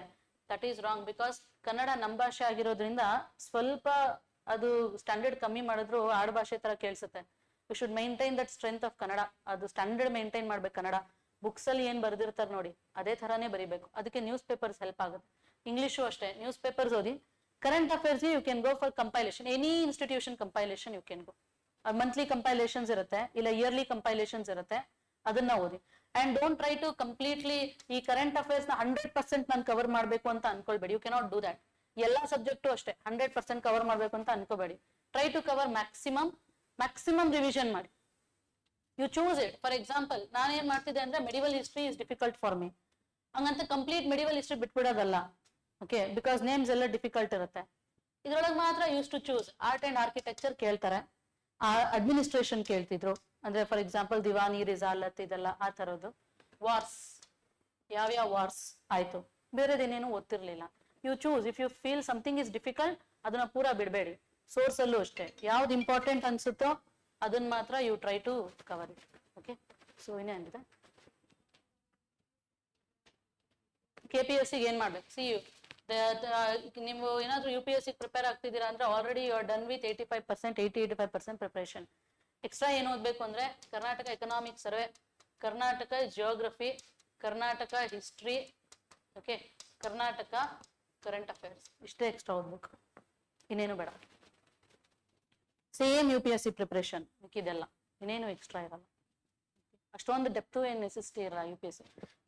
ಕರೆಂಟ್ ಅಫೇರ್ಸ್ ನೀವು ಬೇಕಾದ್ರೆ ನಾರ್ಮಲ್ ಕರೆಂಟ್ ಅಫೇರ್ಸ್ ನೀವು ಓದ್ತಿರಲ್ಲ, ನ್ಯಾಷನಲ್ ಇಂಟರ್ನ್ಯಾಷನಲ್, UPSCಗೆ ಸ್ವಲ್ಪ ಕಮ್ಮಿ ಮಾಡಿದ್ರು ನಡೆಯುತ್ತೆ. KASಗೂ UPSCಗೂ ಕ್ವೆಶನ್ಸ್ ಅಲ್ಲಿ ಒಂದು ಡಿಫ್ರೆನ್ಸ್ ಇರುತ್ತೆ. UPSC ಅವರು ಅಪ್ಲಿಕೇಶನ್ ಕ್ವೆಶನ್ಸ್ ಕೇಳ್ತಾರೆ, KAS ಅವರು ಡೈರೆಕ್ಟ್ ಕ್ವೆಶನ್ ಕೇಳ್ತಾರೆ. ಓಕೆ, ಅಂಡ್ ಯಾವ್ದೋ direct current affairs based question ಕೇಳ್ತಾರೆ UPSC ಅವರು, KAS ಅವ್ರು ಹಂಗೆ ಕೇಳಲ್ಲ. For example, you have this TADA act ಅಲ್ಲ, ಸೊ ಇಲ್ಲಾಂದ್ರೆ ಉಲ್ಫಾ, ಸಾರಿ ಟಾಡಾ ಆಕ್ಟ್ ಅಂತಾನೆ ಅನ್ಕೊಳ್ಳಿ. ಈ ಟಾಡಾ ಆಕ್ಟ್ ಗೆ ಯಾವ್ದೋ ಒಂದು ಅಮೆಂಡ್ಮೆಂಟ್ ತಗೊಂಡ್ ಬಂದಿರ್ತಾರೆ. Any act it might be, some policy or some act, ಅದಕ್ಕೆ ಚೇಂಜಸ್ ತಗೊಂಡ್ ಬಂದಿರ್ತಾರೆ. UPSC ಅವ್ರು ಇದ್ರ ಬಗ್ಗೆ ಮಾತ್ರ ಕೇಳ್ಬೋದು. ಅಂದ್ರೆ what is the importance of TADA act, what are the recent changes brought to the TADA act, so what are it's critically examine, ಈ ತರ ಕೇಳ್ಬೋದು. ಈ ತರ ಕ್ವಶನ್ KS ಅಲ್ಲಿ ಬರಲ್ಲ. ಅಂದ್ರೆ ಡೈರೆಕ್ಟ್ ಕರೆಂಟ್ ಅಫೇರ್ಸ್ ಕ್ವಶನ್ ಕೇಳಕ್ ಇನ್ನು KS ಸ್ಟಾರ್ಟ್ ಮಾಡಿಲ್ಲ. So you can give TADA act ನ ಒಂದು ಎಕ್ಸಾಂಪಲ್ ಆಗಿ ಕೊಡ್ಬೋದು ಒಂದು ಆನ್ಸರ್ ಅಲ್ಲಿ ನಿಮ್ಗೆ. Okay, I hope you understand. ಇದೇ ಡೈರೆಕ್ಟ್ ಆಗಿ ಕ್ವಶನ್ ಕೇಳಲ್ಲ. For example, if ask about, ಒಂದ್ಸಲ ಸೈಬರ್ ಡೋಮ್ ಪ್ರಾಜೆಕ್ಟ್ ಬಗ್ಗೆ ಕೇಳಿದ್ರು UPSC ಅವರು. Cyber dome, it was a recent project which was done in Kerala. Okay, cyber security related complete question 10 marks ಇದ್ರ ಬಗ್ಗೆನೇ ಕೇಳಿದ್ರು. This is UPSC. KPSC is like cyber security ಬಗ್ಗೆ ಕೇಳ್ತಾರೆ, and cyber dome ಒಂದು example ಆಗಿ ನೀವು ಬರೀತೀರಾ ಅಷ್ಟೇ. This is the difference between KPSC and UPSC. Okay, ಅದಕ್ಕೆ ಕರೆಂಟ್ ಅಫೇರ್ಸ್ ಡೆಪ್ತ್ ಬೇಕಿರಲ್ಲ KSಗೆ, right? So if you know the ಈ ತರ ಏನಾದ್ರೂ ಎಕ್ಸಾಂಪಲ್ಸ್ ಕೊಡೋ ತರ ಗೊತ್ತಿದ್ರೆ ಸಾಕು. ನೀವೇನ್ ಮಾಡ್ತೀರಾ, ಪಾಯಿಂಟ್ಸ್ ಬರೀತೀರಲ್ಲ, ಇಂಟ್ರೊಡಕ್ಷನ್ ಆದ್ಮೇಲೆ ಕನ್ಕ್ಲೂಷನ್ ಮಧ್ಯದಲ್ಲಿ ಬಾಡಿನಲ್ಲಿ you will write a statement and you can give a recent example, ಇಲ್ಲೇ ಕೊಡ್ಬೋದು. ಆತರ ನೀವು ಒಂದು 8 ಪಾಯಿಂಟ್ಸ್ ಬರೀತೀರಾ ಅಂದ್ರೆ you can give current affairs for 3 points. That will make your answer as a standard answer. Any other question? See ಆ hesitation ಏನಿಲ್ಲ ಮಾಸ್, ಯಾಕಂದ್ರೆ ಆನ್ಸರ್ ರೈಟಿಂಗ್ ನೀವು ಫಸ್ಟ್ ಬರ್ದಾಗ ನಿಮ್ಮ ಆನ್ಸರ್ ನೀವೇ ಹೋದ್ರೆ ನಿಮ್ಗೆ ನಗು ಬರುತ್ತೆ. Okay, that is a fact, I tell you, because you are starting something new, ಆಯ್ತಾ? But you have to start, right? It is, ನಾನು ಕ್ವಶನ್ ಪೇಪರ್ಸ್ ನ ಮಾಕ್ ಟೆಸ್ಟ್ ಇವ್ಯಾಲ್ಯೂಯೇಷನ್ ಮಾಡ್ತಾ ಇದ್ದೆ ಬಿಫೋರ್ ಸಮ್ 3 years. ನಾನು ಯಾವ ಇಯರ್ ನಾನು exam ಬರೋದ್ನೋ ಅದಕ್ಕೆ ಮುಂಚೆಯಿಂದನೂ I am a faculty and use to evaluate. I have evaluated 36 paper of a single person and he is in service. ನಂದೇನ್ ಕ್ಲಿಯರ್ ಆಯ್ತು, ಅದೇ ವರ್ಷನೇ even he cleared as a DYSP present. 36 papers single person. I can tell you, ಮೊದಲನೇ paper ಇಂದ 36ನೇ paper there is lot of changes. ಇಲ್ಲಿ ಬರ್ದಾಗ ಈ ಕ್ವಶನ್ ಈ ಆನ್ಸರ್ಸ್ ಓದಿದ್ರೆ ಪಾಪ ಆ ಮನುಷ್ಯನ್ಗೆನೆ ಪಾಪ ಅಲ್ಲಿ ಆಶ್ಚರ್ಯ ಆಗ್ತಿತ್ತು ಅನ್ಸುತ್ತೆ. There was lot of changes. ಇಲ್ಲಿ ಸ್ಟಾರ್ಟ್ ಮಾಡೋದನ್ನೇ ನೀವು ನಿಲ್ಸಿದ್ರೆ ಇಲ್ಲಿಗೆ ಆ ಇಂಪ್ರೂವ್ಮೆಂಟ್ ಆಗೋದೇ ಇಲ್ಲ. Okay, answer writing is a progressive development. ಅದು ಒನ್ಸ್ ಫಸ್ಟ್ ಬರೀತೀರಾ, ಸೆಕೆಂಡ್ ಬರೀತಂಗೆ ಚೇಂಜ್ ಆಗುತ್ತಲ್ಲ. ಈಚ್ ಅಂಡ್ ಎವ್ರಿ ಆನ್ಸರ್ಸ್ ಅಲ್ಲಿ there will be some kind of changes. What I use to these, first ಬರ್ದಾಗ ನಮ್ಗೆ ಅನ್ಸುತ್ತೆ ಇವ್ರು ಕ್ಲಿಯರ್ ಮಾಡ್ತಾರಾ ಇಲ್ವಾ, ಇದೇನ್ ಹಿಂಗ್ ಆನ್ಸರ್ಸ್ ಬರ್ದಿದ್ದಾರೆ ಅಂತ ಹೇಳಿ. And before that I tell you, ನೀವು ಸ್ಟಾರ್ಟಿಂಗ್ ಮಾಡೋದಕ್ಕೆ ಮುಂಚೆ ಅಟ್ಲೀಸ್ಟ್ ಒಂದು common sense answer writing pattern ನಿಮಗೆ ಗೊತ್ತಿರ್ಬೇಕು. ಓಕೆ, ನಿಮ್ಗೆ ಆನ್ಸರೇ ಬರೆಯೋಕೆ ಬರಲ್ಲ ಸ್ಟಾರ್ಟಿಂಗ್ ಇಂದನು ಅಂತ ಅಂದಾಗ ಇಂಪ್ರೂವ್ ಮಾಡ್ಕೊಳ್ಳೋದು ಕಷ್ಟ ಆಗುತ್ತೆ. At least you should know some basics of answer writing. ಒಂದು ಇಂಟ್ರೊಡಕ್ಷನ್ ಅಂದ್ರೆ ಏನ್ ಬರೀಬೇಕು, ಬಾಡಿ ಹೆಂಗಿರ್ಬೇಕು, ಕನ್ಕ್ಲೂಷನ್ ಹೆಂಗಿರ್ಬೇಕು, at least you should know that. ಈ ತರ ಒಂದು ಪ್ಯಾಟರ್ನ್ ಇರಬೇಕು ಅನ್ನೋದಾದ್ರೂ ಗೊತ್ತಿರ್ಬೇಕು. ಸೊ ಇಲ್ಲಿ ಇದ್ದಾಗ use to write, for example introduction ಅಂತ ಬಂದಾಗ ಲೈಕ್ ಯಾವ್ದೋ ಒಂದು ಡೆಫಿನಿಷನ್ ಬರೀತಿದ್ರು ಅಂತ ಅನ್ಕೊಳ್ಳಿ. For example black money. Okay, black money ಬಗ್ಗೆ ಒಂದು ಡೆಫಿನಿಷನ್. ಈ ಡೆಫಿನಿಷನ್ ಸರಿಗಿಲ್ಲ ಅಂದಾಗ I use to ask him like to change this, ಈ ತರ ಚೇಂಜ್ ಮಾಡಿ, ಈ ತರ ಚೇಂಜ್ ಮಾಡಿ. ಯಾವ್ದೋ ಒಂದು ಪಾಯಿಂಟ್ ವೈಸ್ ಬರೆಯೋದಕ್ಕೆ ಒಂದು point, for example you are writing some 8 points in an answer, point wise ಇರ್ಬೇಕು ಎಲ್ಲಾನು. That will get you good marks. ಯಾವ್ದೋ ಒಂದು ಪಾಯಿಂಟ್ ಏನ್ ಮಾಡ್ತಾರೆ, 5 ಲೈನ್ ಬರ್ದಿರ್ತಾರೆ, ಐಸ್ಟ್ ರೈಟ್ ಲೈಟ್, ಇಷ್ಟೊಂದು ನೆಸೆಸಿಟಿ ಇಲ್ಲ, 5 ಲೈನಲ್ಲಿ ಹೇಳೋದನ್ನ 2 ಲೈನಲ್ಲಿ ಹೇಳ್ಬೇಕು, ಐಸ್ಟ್ ರೈಟ್ ಲೈಟ್. ಅಂಡ್ ನೆಕ್ಸ್ಟ್ ಗೆ ದೇರ್ ವಾಸ್ ಅ ಚೇಂಜ್. ಅಂದ್ರೆ ನಿಮ್ಗೆ ಆನ್ಸರ್ ರೈಟಿಂಗ್ ಬರೆಯೋದಷ್ಟೇ ಇಂಪಾರ್ಟೆಂಟ್ ಅಲ್ಲ, definitely it will make a change. ಏನೇನ್ ಚೇಂಜಸ್ ಹೇಳ್ತಾರೋ ಅದನ್ನ ನಿಮ್ಮ ನೆಕ್ಸ್ಟ್ ಆನ್ಸರ್ ರೈಟಿಂಗ್ ಅಲ್ಲಿ ಇಂಪ್ಲಿಮೆಂಟ್ ಮಾಡ್ಕೋಬೇಕು. ಆನ್ಸರ್ ರೈಟಿಂಗ್ ನಾವ್ ಯಾಕೆ ಬರೀತೀವಿ ಅಂದ್ರೆ ಆನ್ಸರ್ ರೈಟಿಂಗ್ ಬರೀಬೇಕು, ಬರ್ದಿದ ತಕ್ಷಣ ನಮ್ಗೆ ಇಂಪ್ರೂವ್ಮೆಂಟ್ಸ್ ಆಗುತ್ತೆ. ಸೊ ಎಕ್ಸಾಮ್ ನಲ್ಲಿ ನಾವು ಚೆನ್ನಾಗಿ ಬರಿಬಹುದು ಅಂತ 36 ಟೆಸ್ಟ್ ಬರ್ದಿರ್ತೀರಾ, 36ಕ್ಕೂ ಒಂದಕ್ಕೂ ಏನೋ ಡಿಫ್ರೆನ್ಸ್ ಇರಲ್ಲ. It is of no use. ನಿಮ್ಗೆ ಏನ್ ಇವ್ಯಾಲ್ಯೂಯೇಟರ್ ಹೇಳ್ತಾರೋ ಚೇಂಜ್ ಮಾಡ್ಕೊಳ್ಳೋದಕ್ಕೆ ಅದನ್ನ ನೆಕ್ಸ್ಟ್ ಟೆಸ್ಟ್ ಅಲ್ಲಿ ಇಂಪ್ಲಿಮೆಂಟ್ ಮಾಡಿ. So you just do it. ಇಲ್ಲಿ ಇನ್ನೊಂದಷ್ಟು ಚೇಂಜಸ್ ಇರುತ್ತೆ, 3ನೇದಕ್ಕೆ ಇಂಪ್ಲಿಮೆಂಟ್ ಆಗುತ್ತೆ. ಈ ತರ ಮಾಡ್ಕೊಳ್ತಾ 36ನೇ ಟೆಸ್ಟ್ ಬರೋ ಅಷ್ಟರಲ್ಲಿ almost you will be like ಒಂದು ಸ್ಟ್ಯಾಂಡರ್ಡ್ ಆನ್ಸರ್ ಬರೆಯಕ್ ಕಲ್ತಿರ್ತೀರಾ. So answer writing is must. Test series ಬೇಕು. ಓಕೆ, ನಾನು ಪ್ರಿಲಿಮ್ಸ್ಗೆ ಟೆಸ್ಟ್ ಸೀರೀಸ್ ಬೇಕಾ ಇಲ್ವಾ I don't comment on that, but ಮೇನ್ಸ್ಗೆ ಟೆಸ್ಟ್ ಸೀರೀಸ್ ಈಸ್ ರಿಕ್ವೈರ್ಡ್. ನಾನ್ ಟೆಸ್ಟ್ ಸೀರೀಸ್ ತಗೊಂಡಿಲ್ಲ. ನಾನು ಒಂದು ಸುಮಾರು ಏನಿಲ್ಲ ಅಂದ್ರು I evaluated some 700 to 800 papers evaluation ಮಾಡಿ ನಾನ್ ಕಲ್ತಿದ್ದು. Okay, so if you have an opportunity it is fine, ಇಲ್ಲ ಅಂದ್ರೆ ಟೆಸ್ಟ್ ಸೀರೀಸ್ ಬರೀರಿ. ಸೊ ಟೆಸ್ಟ್ ಸೀರೀಸ್ ಬರೆದು ಪ್ರತಿಯೊಂದು ಟೆಸ್ಟ್ ಸೀರೀಸ್ ಅಲ್ಲಿ ಏನ್ ನಿಮ್ಗೆ ಕಮೆಂಟ್ಸ್ ಕೊಡ್ತಾರೋ ಅದನ್ನ ಇಂಪ್ಲಿಮೆಂಟ್ ಮಾಡ್ಕೊಳ್ಳಿ. Okay, it is must and you have to do this. Okay, ನಿಮ್ಗೆ ಸ್ಟಾರ್ಟಿಂಗ್ ಸ್ವಲ್ಪ ಚೆನ್ನಾಗಿ ಗ್ರಿಪ್ ಇದೆ ಆನ್ಸರ್ ರೈಟಿಂಗ್ ಮೇಲೆ ಅಂದ್ರೆ 36ನೇ ಟೆಸ್ಟ್ ಸೀರೀಸ್ ಬರೆಯೋಷ್ಟರಲ್ಲಿ ಡೆಫಿನೆಟ್ಲಿ ನೀವು ಇದ್ರಲ್ಲಿ ಲಿಸ್ಟ್ ಅಲ್ಲಿ ಇರ್ತೀರಾ. ಆ ಲೆವೆಲ್ಗಂತೂ ಮಾಡ್ಬೋದು. And mains is very important. ನಿಮ್ಗೆ ಗೊತ್ತು ಪ್ರಿಲಿಮ್ಸ್ ಏನೂ ಇಲ್ಲ, ಮೇನ್ಸೇ. ಈ ಸಲ 25ಕ್ಕೆ ಮಾತ್ರ ಇಂಟರ್ವ್ಯೂ, ಇದನ್ನ ನೀವು ನಂಬ್ಕೊಳಂಗೆ ಇಲ್ಲ. Completely it is mains. Mains ಚೆನ್ನಾಗಿ ಬರ್ಕೊಳ್ಳಿ. ಆನ್ಲೈನ್ ಇನ್ನೇನಾದ್ರೂ ಕ್ವಶನ್ ಇದೆಯಾ? KAS interviews guys it is fine. 25 marks ನೀವು ಪ್ರಿಪೇರ್ ಅಂತೂ ಆಗೋಗಕ್ಕಾಗಲ್ಲ. ಅಟ್ಲೀಸ್ಟ್ ಪ್ರಿಪರೇಷನ್ ನಿಮ್ಮದೇನು ಒಂದು personal you will have some appraisal ಅಲ್ಲ. ಆಮೇಲೆ if you are from some particular place, ಆ ಪ್ಲೇಸಸ್ ಬಗ್ಗೆ ತಿಳ್ಕೊಳ್ಳೋದು ಏನೋ. See, interview is not on your hands, it is purely interviewers ಅಲ್ಲಿ ಇರುತ್ತೆ. ನಿಮ್ಮಲ್ಲಿ ಏನಿರುತ್ತೆ ಅಂದ್ರೆ ಅವ್ರು ಏನೋ ಕೇಳ್ತಾ ಇದ್ದಾರೆ ಅಂದಾಗ, for example I will tell, when I went there they started on history. Okay, first question basics ಕೇಳ್ತಾರೆ, ನೀವೇನ್ ಓದಿದ್ದು, ಏನ್ ಮಾಡಿದ್ದು ಎಲ್ಲ. ಸೊ ಇಂಟರ್ವ್ಯೂಗೆ ಅಂತ ಸಪರೇಟ್ ಪ್ರಿಪರೇಷನ್ ಇಲ್ಲ. First of all I need to say that. Second thing is I said it is Bangalore. ನಂದು ಇಲ್ಲಿಂದ ಅಂತ ಹೇಳಿದ್ರು, ನೀವು ಅದನ್ನ ಫಿಲ್ ಮಾಡೋದ್ರಲ್ಲೂ ಕೂಡ ಗೊತ್ತಾಗುತ್ತೆ. ಬಿಕಾಸ್ ಲಾಸ್ಟ್ ಟೈಮ್ ನಾನು ಬದಕ್ ತುಮಕೂರು ಕೊಟ್ಟಿದ್ದೆ. They started asking me on Tumakuru, but ನನಗೆ ಅಷ್ಟು ಗೊತ್ತಿರಲಿಲ್ಲ. So I change to Bangalore this time because ಇದ್ದಿದ್ದು ವಾಸ ಎಲ್ಲ ಬೆಂಗಳೂರೇನೆ, but my pure native is Tumakuru. So Bangalore ಅಂತ ಕೊಟ್ಟರೆ ಆಕ್ಚುಲಿ ಬೆಂಗಳೂರಲ್ಲಿ ಒಂದು ಫೇಮಸ್ ರೈಲ್ವೆ ಸ್ಟೇಷನ್ ಇದೆ, ಯಾವ ಸಂಗೊಳ್ಳಿ ರಾಯಣ್ಣ ಅಂದಿದ ತಕ್ಷಣ ದೇ ವೆಂಟ್ ಟು ಹಿಸ್ಟ್ರಿ. ಅಂದ್ರೆ ಯು ಶುಡ್ ಅಂಡರ್ಸ್ಟ್ಯಾಂಡ್ ದಟ್ ನಾವ್ ಏನ್ ಆನ್ಸರ್ ಕೊಡ್ತೀವೋ ಅದ್ರ ಮೇಲೆ ಅವ್ರ ನೆಕ್ಸ್ಟ್ ಕ್ವಶನ್ ಇರುತ್ತೆ. ಅದಕ್ಕೆ ನಿಮ್ಗೆ ಕರೆಕ್ಟ್ ಆಗಿ ಗೊತ್ತಿಲ್ಲದೆ ಇರೋದ್ರ ಬಗ್ಗೆ ಜಾಸ್ತಿ ಮಾತಾಡಬಾರ್ದು. I hope you understand. Sangolli Rayanna ಅಂದಿದ ತಕ್ಷಣ ದೇ ವೆಂಟ್ ಟು ಹಿಸ್ಟ್ರಿ, ಇಲ್ಲಿ ಸಮಸ್ಯೆ ಆಗುತ್ತೆ. ನಿಮ್ಗೆ ಹಿಸ್ಟ್ರಿ ತುಂಬಾ ಚೆನ್ನಾಗಿ ಗೊತ್ತಿದ್ರೆ ಕೊಡಿ, ಸಮಸ್ಯೆ ಇಲ್ಲ. ಸಂಗೊಳ್ಳಿ ಆದ್ಮೇಲೆ ಇಟ್ ವೆಂಟ್ ಟು ಕಿತ್ತೂರಿಂದ ಇಟ್ ವೆಂಟ್ ಟು ಝಾನ್ಸಿ. ಇಲ್ಲಿ ತಿರುಗ್ತಾ ಹೋಗುತ್ತೆ. Some you have to bring this out. ನಿಮ್ಗೆ ಗೊತ್ತಿಲ್ಲ ಚೆನ್ನಾಗಿ ಅಂತಂದ್ರೆ you should have that knowledge how to get them out. ನೀವು ಜಾಸ್ತಿ ಇಂಟ್ರಪ್ಟ್ ಮಾಡಕ್ಕಾಗಲ್ಲ, ಬಿಕಾಸ್ ನೀವು ಅಲ್ಲಿ ಕೂತಿದ್ದೀರಾ, ಅವ್ರು ಇಂಟರ್ವ್ಯೂ ಮಾಡ್ತೀವಿ, cannot interrupt them, but you should have that knowledge how to get it out.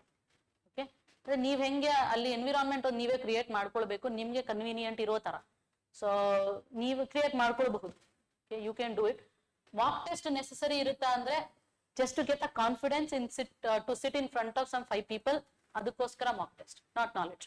5 ಜನ ಕೂತಿರ್ತಾರೆ ಅಂತ ಅಂದಾಗ ಅವ್ರ ಮುಂದೆ ನಿಮಗೆ ಕೂತ್ಕೊಂಡಾಗ ಭಯ ಆಗಕ್ಕೆ ಸ್ಟಾರ್ಟ್ ಆಗುತ್ತೆ. ಆ ತರ ಭಯ ಹೋಗ್ಲಿಕ್ಕೆ ಮಾಕ್ ಟೆಸ್ಟ್ ಗಳನ್ನ ಅಟೆಂಡ್ ಮಾಡಬಹುದು, ಇಟ್ ಇಸ್ ಫೈನ್. ನಾಲೆಡ್ಜ್ ಅಲ್ಲ, ಅವ್ರು ಏನೋ C it is all dynamic ಅಲ್ವಾ, ಸಬ್ಜೆಕ್ಟಿವ್ ಇರುತ್ತೆ, ಅವ್ರು ಅಲ್ಲಿ ಸ್ಟಾರ್ಟ್ ಮಾಡ್ತಾರೆ. ಒಬ್ರು ಸಬ್ಜೆಕ್ಟ್ ಎಕ್ಸ್ಪರ್ಟ್ ಇರ್ತಾರೆ, ಆ ಸಬ್ಜೆಕ್ಟ್ ಎಕ್ಸ್ಪರ್ಟ್ ಹ್ಯಾಂಡಲ್ ಮಾಡ್ಬೇಕಾಗುತ್ತೆ, that is all knowledge. For example ನಂಗೆ ಬಂದಾಗ ಅಗ್ರಿಕಲ್ಚರ್ ಇವರು ಇದ್ರು, what is the impact of global warming on agriculture ಅಂತ ಕೇಳಿದ್ರು. And that all the interview you can manage, ಸಮಸ್ಯೆ ಇಲ್ಲ. ಬಟ್ ಈ ತರ ಏನಾದ್ರು ಸಿಚುವೇಶನ್ ಕ್ರಿಯೇಟ್ ಆಯ್ತು ಅಂದ್ರೆ you have to get it out. ನೀವು ಆ ಎನ್ವಿರಾನ್ಮೆಂಟ್ ನ ನೀವೇ ಕ್ರಿಯೇಟ್ ಮಾಡ್ಕೊಳ್ಬೇಕು, it will go very well. Any other doubt guys? Other exams ಬರಿಬಹುದು, any exam you can write. See ಒಂದು I use to say only that ನೀವು ಓದೋದು ಎಲ್ಲಾನು ಬೇಸಿಕ್ಸ್ ಒಂದೇ ಇರುತ್ತೆ, ಅದೇ ಹಿಸ್ಟ್ರಿ, ಅದೇ ಪಾಲಿಟಿ. ಅದ್ರ ಮೇಲೆ ಎಷ್ಟೊಂದು ಎಕ್ಸಾಮ್ಸ್ ಇರುತ್ತೆ. Even if you are not interested, ಸುಮ್ಮನೆ ಬರೀರಿ. ಓಕೆ. ಅಂಡ್ ಈಗ ಫಾರ್ ಎಕ್ಸಾಂಪಲ್ ಈಗ UPSC ಓದ್ತಿರ್ತೀರಾ, ನಿಮ್ಗೆ ಆಕ್ಚುಲಿ UPSC ಬರೀಬೇಕು ಅಂತ ಆಸೆ ಇರುತ್ತೆ. ಸೊ ತುಂಬಾ ಜನ ಇಲ್ಲಿ KPSC ಅವರು ಇದ್ದೀರಾ, ಯು ರೈಟ್ KPSC ಅವ್ರದ್ದು ನಿಮ್ಗೆ ಗೊತ್ತು ರಿಸಲ್ಟ್ ಯಾವಾಗ ಕೊಡ್ತಾರೆ ಅಂತ, ದೇ ಆರ್ ಬಿಟ್ ಲೇಟ್. ಆ ಥರ ಆದಾಗ KPSC ಬರೆದ ಮೇಲೆ ಸೊ ಯು ರೈಟ್ ಮೇನ್ಸ್ ವರ್ಗುನು you please be very focused. Mains ಆದ್ಮೇಲೆ ರಿಸಲ್ಟ್ ಬರೋಕ್ಕೆ ತುಂಬಾ ದಿನ ಟೈಮ್ ತಗೊಳುತ್ತೆ. ಈ ಟೈಮ್ ನಲ್ಲಿ you can go back to your UPSC.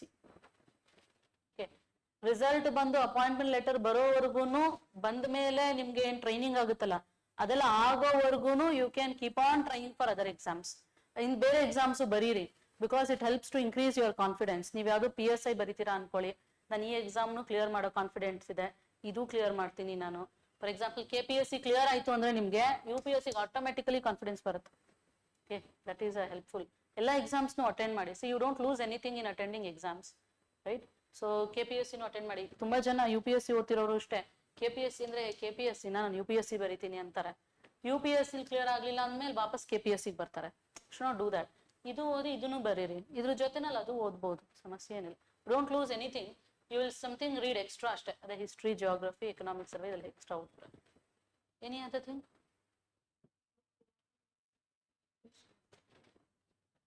Mental stress ಅಂತ ಏನಿಲ್ಲ. See mental stress it is what you take. Okay, ಯಾರು ನಿಮ್ಮನ್ನೇನು ಪ್ರೆಷರೈಸ್ ಮಾಡ್ತಿರಲ್ಲ ಅನ್ಸುತ್ತಲ್ವಾ, ನೀವು ಓದಿ ಓದಿ ಓದಿ ಅಂತ ಹೇಳಿಸ್ಕೊಳ್ಳೋ ಅಷ್ಟೇನು V are not Young kids.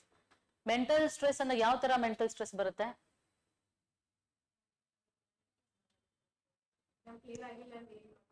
Clear ಆಗ್ಲಿಲ್ಲ ಅನ್ನೋದನ್ನ ಈಗ ಯೋಚನೆ ಮಾಡಬಾರ್ದು. ಎಕ್ಸಾಮ್ ಬರೆಯೋವರೆಗೂ you should be com.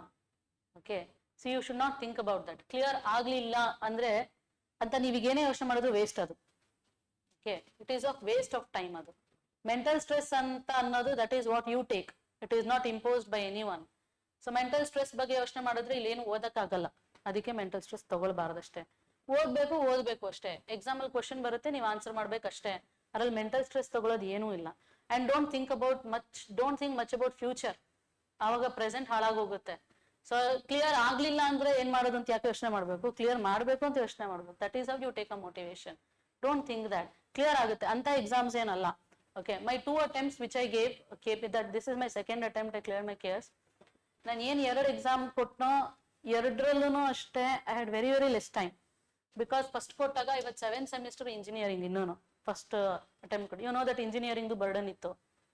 July I got my ಇದು ಇಂಜಿನಿಯರಿಂಗ್ ಔಟ್ಪುಟ್. ನಾನು September I gave my mains, ಒಂದೇ ತಿಂಗಳು ಸಿಕ್ಕಿದ್ದು. I had very less time, I cleared it. Mains ಕೂಡ ಕ್ಲಿಯರ್ ಆಗಿತ್ತು, ಇಂಟರ್ವ್ಯೂ ಕೂಡ ಕ್ಲಿಯರ್. ಈ ಸಲನೂ ಅಷ್ಟೇ, ನಾಳೆ ಮೇನ್ಸ್ ಎಕ್ಸಾಮ್ ಇದೆ ಅಂದ್ರೆ ಹಿಂದಿನ ದಿನದವರೆಗೂ I was teaching, I was working. So ಅಂದ್ರೆ in a short time I cleared ಅಂದ್ರಾಗ ಎಕ್ಸಾಮ್ ತುಂಬಾ ಹೈ ಎಕ್ಸಾಮ್ಸ್ ಏನಲ್ಲ, ಕ್ಲಿಯರ್ ಮಾಡಕ್ಕೆ ಆಗದಿರುವಂತ ಎಕ್ಸಾಮ್ ಏನಲ್ಲ. ನಿಮ್ಗೆ ಕ್ಲಿಯರ್ ಆಗಿ ನಿಮ್ದೊಂದು ಶೆಡ್ಯೂಲ್ ಇದ್ರೆ, ನೀವೆಲ್ಲ ಕನ್ಸಿಸ್ಟೆಂಟ್ಲಿ ಇದನ್ನ ಸಬ್ಜೆಕ್ಟ್ಸ್ ನ ಕವರ್ ಮಾಡ್ತಿದ್ದೀರಾ, ನೀವು ಏನ್ ಓದ್ಬೇಕು ಅದನ್ನ ಓದ್ತಿದ್ದೀರಾ ಅಂದ್ರೆ, see more than what to study, what not to study is very much important. ಏನ್ ಓದ್ಬಾರ್ದು ಅನ್ನೋದು ನಿಮ್ಗೆ ಗೊತ್ತಿರ್ಬೇಕು. ಸುಮ್ನೆ ಬೇಡವದ್ದೆಲ್ಲ ಓದ್ಕೊಂಡೋದ್ರೆ ಟೈಮ್ ಸುಮ್ನೆ ಹೋಗ್ತಿರುತ್ತೆ ಅಷ್ಟೇನೆ. So you should know that. So ಅದಕ್ಕೆ you try to focus on that, ಏನ್ ಓದ್ಬೇಕು ಅಂತ ಅನ್ನೋದನ್ನ. ಸೊ ಅದನ್ನ ಫೋಕಸ್ ಮಾಡಿ. ಆತರ ಎಕ್ಸಾಮ್ ಏನಲ್ಲ, ಮರೆಯಕ್ ಆಗದೇ ಇಲ್ಲ, ಮಾಡಕ್ ಆಗದೇ ಇಲ್ಲ. ಅಫ್ಕೋರ್ಸ್ ಕಾಂಪಿಟೇಷನ್ ಇವಾಗ ಜಾಸ್ತಿ ಇದೆ, ಬಿಕಾಸ್ PSI ಬರೆಯೋರು KS ಬರೀತಾರೆ. ಓಕೆ, ಎಲ್ಲ AEE ಬರೆಯೋರು, AE exams, JE exams, KPSC, PSI ಎಲ್ಲರೂ KS ಬರೀತಾರೆ. UPSC ಅವರು KS ಬರೀತಾರೆ. ಆತರ ಅಂದ್ರೆ ಕಾಂಪಿಟೇಷನ್ ಜಾಸ್ತಿ ಇರುತ್ತೆ. ಫಾರ್ ಎಕ್ಸಾಂಪಲ್ UPSC ಓದ್ತಿರೋರಿಗೆ ಅಥವಾ ಆಲ್ರೆಡಿ ಅಟೆಂಪ್ಟ್ ಕೊಟ್ಟಿರ್ತಾರೆ ಓದ್ತಿರೋರು ಬಿ. ಸಿ ಫಾರ್ ಎಕ್ಸಾಂಪಲ್ ಆಗಿ ನಮ್ಮ ಬ್ಯಾಚಲ್ಲಿ ನಾವು 40 ಜನ ಮತ್ತೆ KS ಬರ್ದಿದೀವಿ. ಈ ಸಲ ಆಗಸ್ಟ್ ಅಲ್ಲಿ ಅಂತೂ ಮತ್ತೆ ಬರ್ದಿದೀವಿ. You will have that competition too. Competition ಇರುತ್ತೆ, ಇಲ್ಲ ಅಂತಲ್ಲ, ಬಟ್ ಎಕ್ಸಾಮ್ ಬರೆಯಕ್ ಆಗದೆ ಇರುತ್ತೆ, ಆಗದೆ ಇರೋದಂಥದ್ದು ಏನಿಲ್ಲ.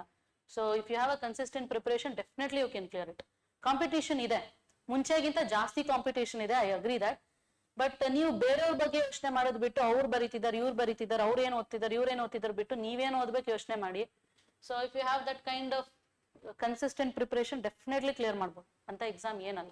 C depends on your hard work. ನಿಜವಾಗ್ಲೂ ನೀವು ಕಷ್ಟಪಟ್ಟಿದ್ದೀರಾ, ಓದಿದ್ದೀರಾ ಅಂತಂದ್ರೆ ಕ್ಲಿಯರ್ ಆಗುತ್ತೆ, ಇಲ್ಲ ಅಂತಲ್ಲ. ಓಕೆ, ಬೇರೆ ಏನು ತಲೆಗೆ ತಗೊಳ್ಬೇಡಿ. So don't worry about your family ಜಾಸ್ತಿ, ಬೇರೆ ಏನು ಯೋಚನೆ ಮಾಡ್ಬೇಡಿ. Don't worry about your future. ಆಗ್ಲಿಲ್ಲ ಅಂದ್ರೆ ಏನ್ ಮಾಡೋದು ಅವೆಲ್ಲ ಯೋಚನೆ ಮಾಡ್ಬೇಡಿ. ಆಗ್ಲಿಲ್ಲ ಅಂತಂದಾಗ ಇನ್ನೊಂದೇನೋ ಇರುತ್ತೆ, ಇಲ್ಲ ಅಂತಲ್ಲ. ಸಿ ಎಲ್ರು ಕ್ಲಿಯರ್ ಮಾಡಕ್ ಆಗಲ್ಲ ಅಲ್ವಾ. ಕೋಚಿಂಗ್ ಸೆಂಟರ್ ಅಲ್ಲಿ 100 ಜನ ಇರುತ್ತೆ ಅಂದ್ರೆ 100 ಜನನು KS ಕ್ಲಿಯರ್ ಮಾಡಲ್ಲ.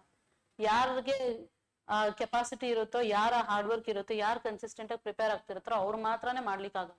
ಫಾರ್ ಎಕ್ಸಾಂಪಲ್ 20 ಜನ ಮಾಡೋದು, ಇನ್ 80 ಜನಕ್ಕೆ they'll be some other plan. So you have to take lightly too, but ಅಷ್ಟೇ ಫೋಕಸ್ ಇರಬೇಕು. ಯು ಹ್ಯಾವ್ ಸ್ಟಾರ್ಟೆಡ್ KS, ನೀವು KS ಮಾಡ್ಬೇಕು ಅಂತ ಶುರು ಮಾಡಿದೀರಾ, KPSC ಒಂದು ಎಕ್ಸಾಮ್ ಬರಿಬೇಕು, UPSC ಎಕ್ಸಾಮ್ ಬರಿಬೇಕು, ಆಫೀಸರ್ಸ್ ಆಗ್ಬೇಕು ಅಂತ ಸ್ಟಾರ್ಟ್ ಮಾಡಿದೀರಾ, you have to do it. Okay, ಆಗ್ಲಿಲ್ಲ ಅಂದ್ರೆ ಏನ್ ಮಾಡೋದು ಈಗ ಯೋಚನೆ ಮಾಡ್ಬೇಡಿ. ನಿಮ್ದೊಂದು ಬೆಸ್ಟ್ ಅಟೆಂಪ್ಟ್ ಕೊಡಿ. ಆದ್ರೂ ಆಗ್ಲಿಲ್ಲ ಅಂದ್ರೆ ಇನ್ನೊಂದು ಅಟೆಂಪ್ಟ್ ಬರೀರಿ. So you have another attempt too. It is nothing to do that. ನಾನು 4 years ಇಂದ ಪ್ರಿಪರೇಷನ್ ಮಾಡ್ತಾ ಇದ್ದೀನಿ, ಆದ್ರೆ ನಾನು ಲೇಟ್ ಆಗಿ ಪ್ರಿಪರೇಷನ್ ಸ್ಟಾರ್ಟ್ ಮಾಡಿದ್ದು. ಈಗ ನಂಗೆ 34 years ಪ್ರಿಪರೇಷನ್ ಕಂಟಿನ್ಯೂ ಮಾಡಿ ಬಿಕಾಸ್ ನೀವು 4 ವರ್ಷದಿಂದ ಪ್ರಿಪೇರ್ ಆಗ್ತಿದೆ ಅಂದ್ರೆ ಈಗ ಬಿಟ್ರೆ 4 ವರ್ಷ ವೇಸ್ಟ್ ಆಗುತ್ತೆ. ಇವಾಗ ಯಾಕೆ ಬಿಡ್ತೀರಾ? You do it. ಅಟೆಂಪ್ಟ್ ಕೊಡಿ. ಅಟೆಂಪ್ಟ್ ಈ ಸಲನೂ ಅಟೆಂಪ್ಟ್ ಕೊಡಿ, ಒಂದು ಸ್ಟ್ರಾಂಗ್ ಅಟೆಂಪ್ಟ್ ಕೊಡಿ. ಈಗಲೂ ಟೈಮ್ ಇದೆಯಾ, ಅದೇ ಹೇಳಿದ್, ಈಗಲೂ ಟೈಮ್ ಇದೆಯಾ KS ಕ್ಲಿಯರ್ ಮಾಡೋಕೆ ಅಂದ್ರೆ it depends on your category reservation. ನಿಮ್ಗೆ ಏಜ್ ಲಿಮಿಟ್ ಇದೆ ಇನ್ನೂನು. And if you have attempts you can definitely prepare. Okay, ನೀವು ಆಲ್ರೆಡಿ 2-3 years ಇಂದ ಕಂಟಿನ್ಯೂ ಮಾಡಿದೀರಾ ಅಂತ ಅಂದಾಗ ಬಿಡೋ ನೆಸೆಸಿಟಿ ಇರೋದಿಲ್ಲ. You have to do it because ನೀವು ಆಲ್ರೆಡಿ ಹಾಫ್ ವೇ ಬಂದ್ಬಿಟ್ಟಿರ್ತೀರಾ. ಈ ಹಿಂದಕ್ಕೆ ಹೋಗೋದು ಅದೇ ಅರ್ಧ, ಮುಂದಕ್ಕೆ ಹೋಗೋದು ಅದೇ ಅರ್ಧ. ಸೊ ಹಿಂದಕ್ಕೆ ಹೋಗೋದ್ರ ಬದಲು ಯು ಗೋ ಫಾರ್ವರ್ಡ್, ಮುಂದಕ್ಕೆ ಹೋಗಿ. So you do it. See ನಿಮ್ಮ ಬೆಸ್ಟ್ ಎಫರ್ಟ್ ಹಾಕೋದಷ್ಟೇ ನಿಮ್ ಕೈಲಿರುತ್ತೆ. So result all it depends on how this KPSC framework works. I mean that ಎಷ್ಟು ಜನ ಬರೀತಾ ಇದ್ದಾರೆ, ಎಷ್ಟು ಟಫ್ ಇದೆ, ಕಟ್ ಆಫ್ ಎಷ್ಟು ಹೋಗುತ್ತೆ, ಅದೆಲ್ಲ ನೀವು ತಲೆ ಕೆಡ್ಸ್ಕೋಬೇಡಿ. ನೀವು ನೀಟಾಗಿ ಓದಿ, ನಿಮ್ದು ಏನ್ ಬೆಸ್ಟ್ ಎಫರ್ಟ್ ಇರುತ್ತೋ ಅದನ್ನ ಕೊಡಿ. You don't think much about it. Exam tough ಇರುತ್ತಂತೆ, ಸೊ ಕಟ್ ಆಫ್ ಇಷ್ಟಿರುತ್ತಂತೆ, ಅಷ್ಟು ನಂದು ಆಗುತ್ತಾ, ಸೊ ನಾನು ಅಷ್ಟು ಓದಿದೀನ, ಇವೆಲ್ಲ ಯೋಚನೆ ಮಾಡಬೇಡಿ. ಒಂದು ನೀಟಾಗಿ ಓದಿ ಒಂದು ಬೆಸ್ಟ್ ಅಟೆಂಪ್ಟ್ ಅಂತ ಕೊಡಿ. So if you have a capacity, ನೀವಷ್ಟು ಹಾರ್ಡ್ ವರ್ಕ್ ಇದ್ರೆ, ನೀವಷ್ಟು ಓದಿದ್ರೆ ಡೆಫಿನೆಟ್ಲಿ ಕ್ಲಿಯರ್ ಆಗುತ್ತೆ. Okay, don't worry much. Okay, any other ಬೇರೆ ಇನ್ನೇನಾದ್ರೂ ಡೌಟ್ಸ್ ಇದೆಯಾ?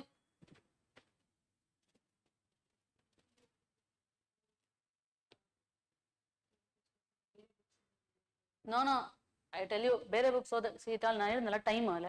ಈಗ ಡಿಸೆಂಬರ್ಗೆ ಎಕ್ಸಾಮ್ ಇದೆ ಅಂತಂದಾಗ ನೀವು ಬೇರೆ ಬುಕ್ಸ್ ಓದಿದ್ರೆ ನಿಮ್ಗೆ ಏನು ಇಂಟ್ರೆಸ್ಟ್ ಬರಲ್ಲ, ನನಗೆ ಗೊತ್ತಿರೋ ಹಂಗೆ. ಓಕೆ, ಇನ್ನು ಬೇರೆ ಬುಕ್ಸ್, ಇನ್ನು KS ಬುಕ್ಸ್ಗಳೇ ಓದೋದು ಬಾಕಿ ಇಟ್ಕೊಂಡಿರ್ತಾರೆ. ಮೆಂಟಲ್ ಸ್ಟ್ರೆಸ್ಗೆ I tell you there is, ನಿಮ್ಮ ಹತ್ರನೇ ಇರುತ್ತೆ solution. So you cannot take solution somewhere else. Mental stress ಇದೆ ಅಂದ್ರೆ take a break of 2 to 3 days. ಹೋಗಿ ಎಲ್ಲಾದ್ರೂ ಹೋಗಿ ಓಡಾಡ್ಕೊಂಡು ಬನ್ನಿ, ಆಮೇಲೆ ಮತ್ತೆ ವಾಪಸ್ ಬಂದು ಕುತ್ಕೊಂಡು ಓದಿ. ಆಮೇಲೆ ಒಂದೊಂದು ವಾರಕ್ಕೂ ಹೋಗ್ಬೇಡಿ. ಸೊ ಇಫ್ ಯು ನಿಮ್ಗೆ, ಯಾಕಂದ್ರೆ ಆಲ್ರೆಡಿ ಈಗ ಪ್ರಿಲಿಮ್ಸ್ ಎಲ್ಲ ಓದಕ್ಕೆ ಆಲ್ರೆಡಿ ತುಂಬಾ ದಿನ ತಗೊಂಡಿರ್ತೀರಾ. ರೈಟ್ ಅವೇ ಮತ್ತೆ ಅದೇ ಬುಕ್ಸ್ ಓದಬೇಕು ಅಂದಾಗ ಡೆಫಿನೆಟ್ಲಿ ಬೇಜಾರಾಗುತ್ತೆ. You take a break and you restart again. Okay, 4 attempts ಕೊಟ್ಟಿರುತ್ತೆ, 6 ಅಟೆಂಪ್ಟ್ಸ್ ಕೊಟ್ಟಿರೋರ್ತಾರೆ UPSC ಅವರು. ಅವ್ರು 6 ಸಲನೂ ಅದೇ ಬುಕ್ಸೇ ಓದಿರ್ತಾರೆ. ಬೇಜಾರಾಗುತ್ತೆ ಅಂತ ಅನ್ಕೊಳ್ಬಾರ್ದು. So you have to try to find new things in a book. ಈಗ ಎಕಾಲಜಿ ಏನು ಇವ್ರದ್ದು ಬುಕ್ ಇದೆಯಲ್ಲ, ಎಕಾಲಜಿ ಯಾರ್ದು ಓದ್ತೀರಾ? ಶಂಕರ್. ಓಕೆ, ಆ ಬುಕ್ ಏನಿದೆಯೋ ಅದರಲ್ಲಿ ನಾನು 13 ಸಲ ಓದಿದ್ದೀನಿ ಆ ಬುಕ್ನ. 14ನೇ ಸಲ ಓದಾಗ್ಲೂ I bet I can something find new in that book. ಅಂದ್ರೆ ನೀವು ಫಸ್ಟ್ ಓದಿದಾಗ ಅದನ್ನ ಅಬ್ಸರ್ವ್ ಮಾಡಿರಲ್ಲ, ಸೆಕೆಂಡ್ ಓದಾಗ, ಥರ್ಡ್ ಓದಾಗ ಅಬ್ಸರ್ವೇಷನ್ ಜಾಸ್ತಿ ಆಗ್ತಾ ಆಗ್ತಾ ಎಕ್ಸಾಮು ಚೆನ್ನಾಗಿ ಕ್ಲಿಯರ್ ಆಗ್ತಾ ಹೋಗುತ್ತೆ. Okay, so mental stress you don't think as such. Mental stress ಅಂತ ಏನೂ ಇಲ್ಲ. So it is just a normal exam. ನಾವು 10th ಅಲ್ಲಿ PUC ನಲ್ಲೆಲ್ಲ ಹೆಂಗೆ ಓದ್ತೀವೋ ಅದೇ ತರ ಎಕ್ಸಾಮ್. ಬಟ್ ಸಿಲೆಬಸ್ ಜಾಸ್ತಿ ಇರುತ್ತೆ, ಸ್ವಲ್ಪ ಅನಾಲಿಸಿಸ್ ಜಾಸ್ತಿ ಇರುತ್ತೆ, ಪ್ರಿಪ್ರೇಷನ್ ಸ್ವಲ್ಪ ಜಾಸ್ತಿ ಬೇಕಾಗತ್ತೆ ಅಷ್ಟೇನೆ. So you can clear it. As I said, ಅಷ್ಟೊಂದು ದೊಡ್ಡ ಎಕ್ಸಾಮ್ ಏನಲ್ಲ, ಅಂದ್ರೆ ಕ್ಲಿಯರೇ ಮಾಡೋಕ್ಕಾಗಲ್ಲ ಅನ್ನೋ ಎಕ್ಸಾಮ್ ಏನಲ್ಲ. You can definitely clear. Okay, when everyone clears you can definitely clear. Right. So any other doubt guys?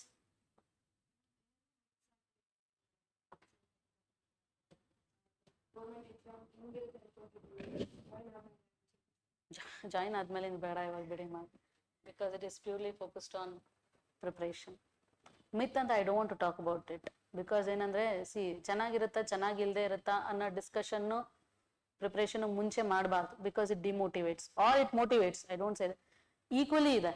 When you go for a posting, advantages ಅಥವಾ I don't say that postings ಆದ್ಮೇಲೆ ನಿಮ್ದು exam preparation ಇದ್ದಾಗ ಹೆಂಗಿತ್ತು intention ಅಂದ್ರೆ ಒಂದು general ಒಂದ್ ಏನಿರುತ್ತೆ ಅಂದ್ರೆ ಇಮ್ಯಾಜಿನೇಷನ್ ಇರುತ್ತೆ, ಈ ತರ ಇರುತ್ತೆ ಈ ತರ ಇರುತ್ತೆ ಅಂತ ಹೇಳಿ. ಐ ಡೋಂಟ್ ಸೇ ದಟ್ ಹಂಗೇ ಇರುತ್ತೆ ಅಂತ ಏನಿಲ್ಲ. Definitely there will be some changes. Gradually ನೀವು ಅಡ್ಜಸ್ಟ್ ಆಗ್ತೀರ ಅಷ್ಟೇ. ನಾವು ಅಡ್ಜಸ್ಟ್ ಆಗಿದ್ದೀವಿ ಇವಾಗ ಕೆಲಸಕ್ಕೆ, ನೀವು anyway you will adjust, because once you get postings ಅಲ್ಲ, ನಿಮ್ಗೆ ಅದು ಆಲ್ರೆಡಿ ಬರುತ್ತೆ ಅದ್ ಮನ್ಸಿಗೆ, ಹೌದು ಇದೇ ಕೆಲಸ, ನನಗೆ ಇದು ಕೆಲಸ ದೇವ್ರು ಕೊಟ್ಟಿದ್ದ, ನಾನು ಈ ಕೆಲಸ ನೀಟಾಗಿ ಮಾಡ್ಬೇಕು ಅಂತ ನಿಮ್ಗೆ ಬರುತ್ತೆ. ಏನೇ ಹರ್ಡಲ್ಸ್ ಇದ್ರು you will pass it, no worries. ಈಗ ಪೋಸ್ಟಿಂಗ್ಸ್ ಆದ್ಮೇಲಿಂದ ಬೇಡ, ಎಕ್ಸಾಮ್ದು ಮಾತ್ರ ಕೇಳಿ, ಬಿಕಾಸ್ ಆದ್ಮೇಲೆ ನಿಮ್ಗೆ ಎಕ್ಸ್ಪೀರಿಯನ್ಸ್ ಆಗುತ್ತೆ. And that is also unique experience, same like a KS preparation ತರಾನು, ಇಟ್ ಚೇಂಜಸ್. ಏನಾದ್ರೂ ಇದೆಯಾ ಮ್ಯಾಮ್? ನೆಕ್ಸ್ಟ್ ನೋಟಿಫಿಕೇಶನ್ ಬಂದ್ಮೇಲೆ ಬರಿಬಹುದಾ? 38 years ವರೆಗೂ ಬರಿಬಹುದು ನಾನು, ಪ್ರಿಪರೇಷನ್ ಕಂಟಿನ್ಯೂ ಮಾಡ್ತೀವಿ? ನೋ 38 years, 38 ವರ್ಷ ನಿಮ್ಗೆ ಆಗೋವರೆಗೂ ಕಾಲೇ ಮಾಡ್ಲಿಲ್ಲ ಅಂದ್ರೆ ಏನ್ ಮಾಡ್ತೀರಾ? KPSC ಅವ್ರು ನಂಬ್ಕೊಳ್ಬಾರ್ದು ನೀವು. Okay, it is not something like UPSC every year preparation ಇರೋ, ಎವ್ರಿ ಇಯರ್ ನೋಟಿಫಿಕೇಶನ್ ಇರೋ ತರ. Don't wait for next notification. ಈ ನೋಟಿಫಿಕೇಶನ್ ಬರೀರಿ. ಓಕೆ, ಬರಿಬಹುದು. ನಿಮ್ಗೆ ಆಲ್ರೆಡಿ ಸ್ವಲ್ಪ ಓದಿದ್ದೀರಾ ಅಂದ್ರೆ ಡೆಫಿನೆಟ್ಲಿ ಯು ಕ್ಯಾನ್ ರೈಟ್. ಇನ್ನೇನಾದ್ರೂ ಇದೆಯಾ?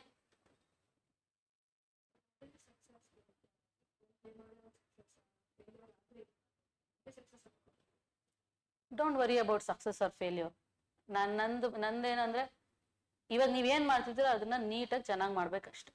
ಓಕೆ, ಸಕ್ಸಸ್ ಫೇಲ್ಯೂರ್ ಬಗ್ಗೆ ಯೋಚನೆ ಮಾಡಿದ್ರೆ ಟೆನ್ಷನ್ ಆಗುತ್ತೆ. ಟೆನ್ಷನ್ ಆದ್ರೆ ಅದೇ ಮೆಂಟಲ್ ಸ್ಟ್ರೆಸ್ ಆಗುತ್ತೆ. Don't worry about that. And I always say that exam pass ಮಾಡೋದೇ ಸಕ್ಸಸ್ ಅಲ್ಲ. ಓಕೆ, ಸಕ್ಸಸ್ಗೆ ಮೀನಿಂಗೇ ಇಲ್ಲ. That is what I feel, because success depends on individual things. ಕೆಲವರಿಗೆ ಫ್ಯಾಮಿಲಿ ನೀಟಾಗಿ ಮ್ಯಾನೇಜ್ ಮಾಡೋದು ದಟ್ ಸಕ್ಸಸ್ ಅಲ್ಲ. ಸಕ್ಸಸ್ ಮತ್ತೆ failure ಬಗ್ಗೆ ತಲೆ ಕೆಡ್ಸ್ಬೇಡಿ.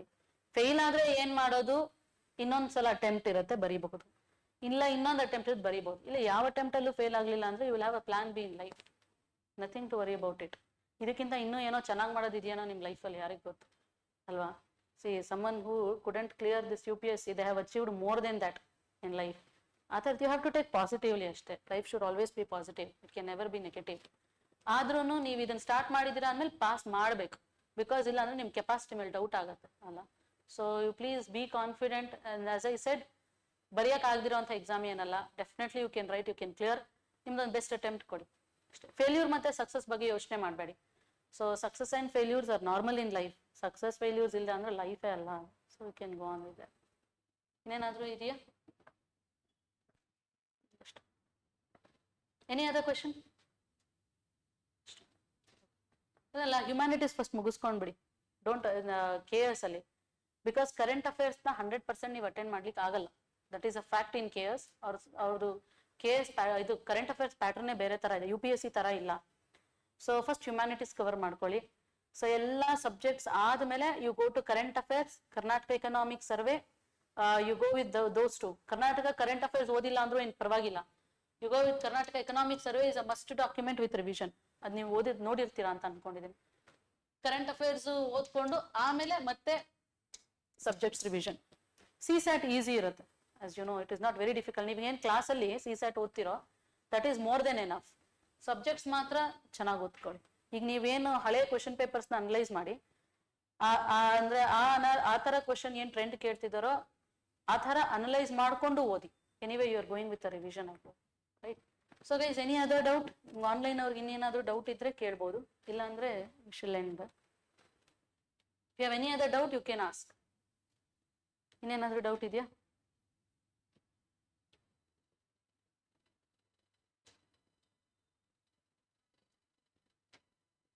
Any other doubt?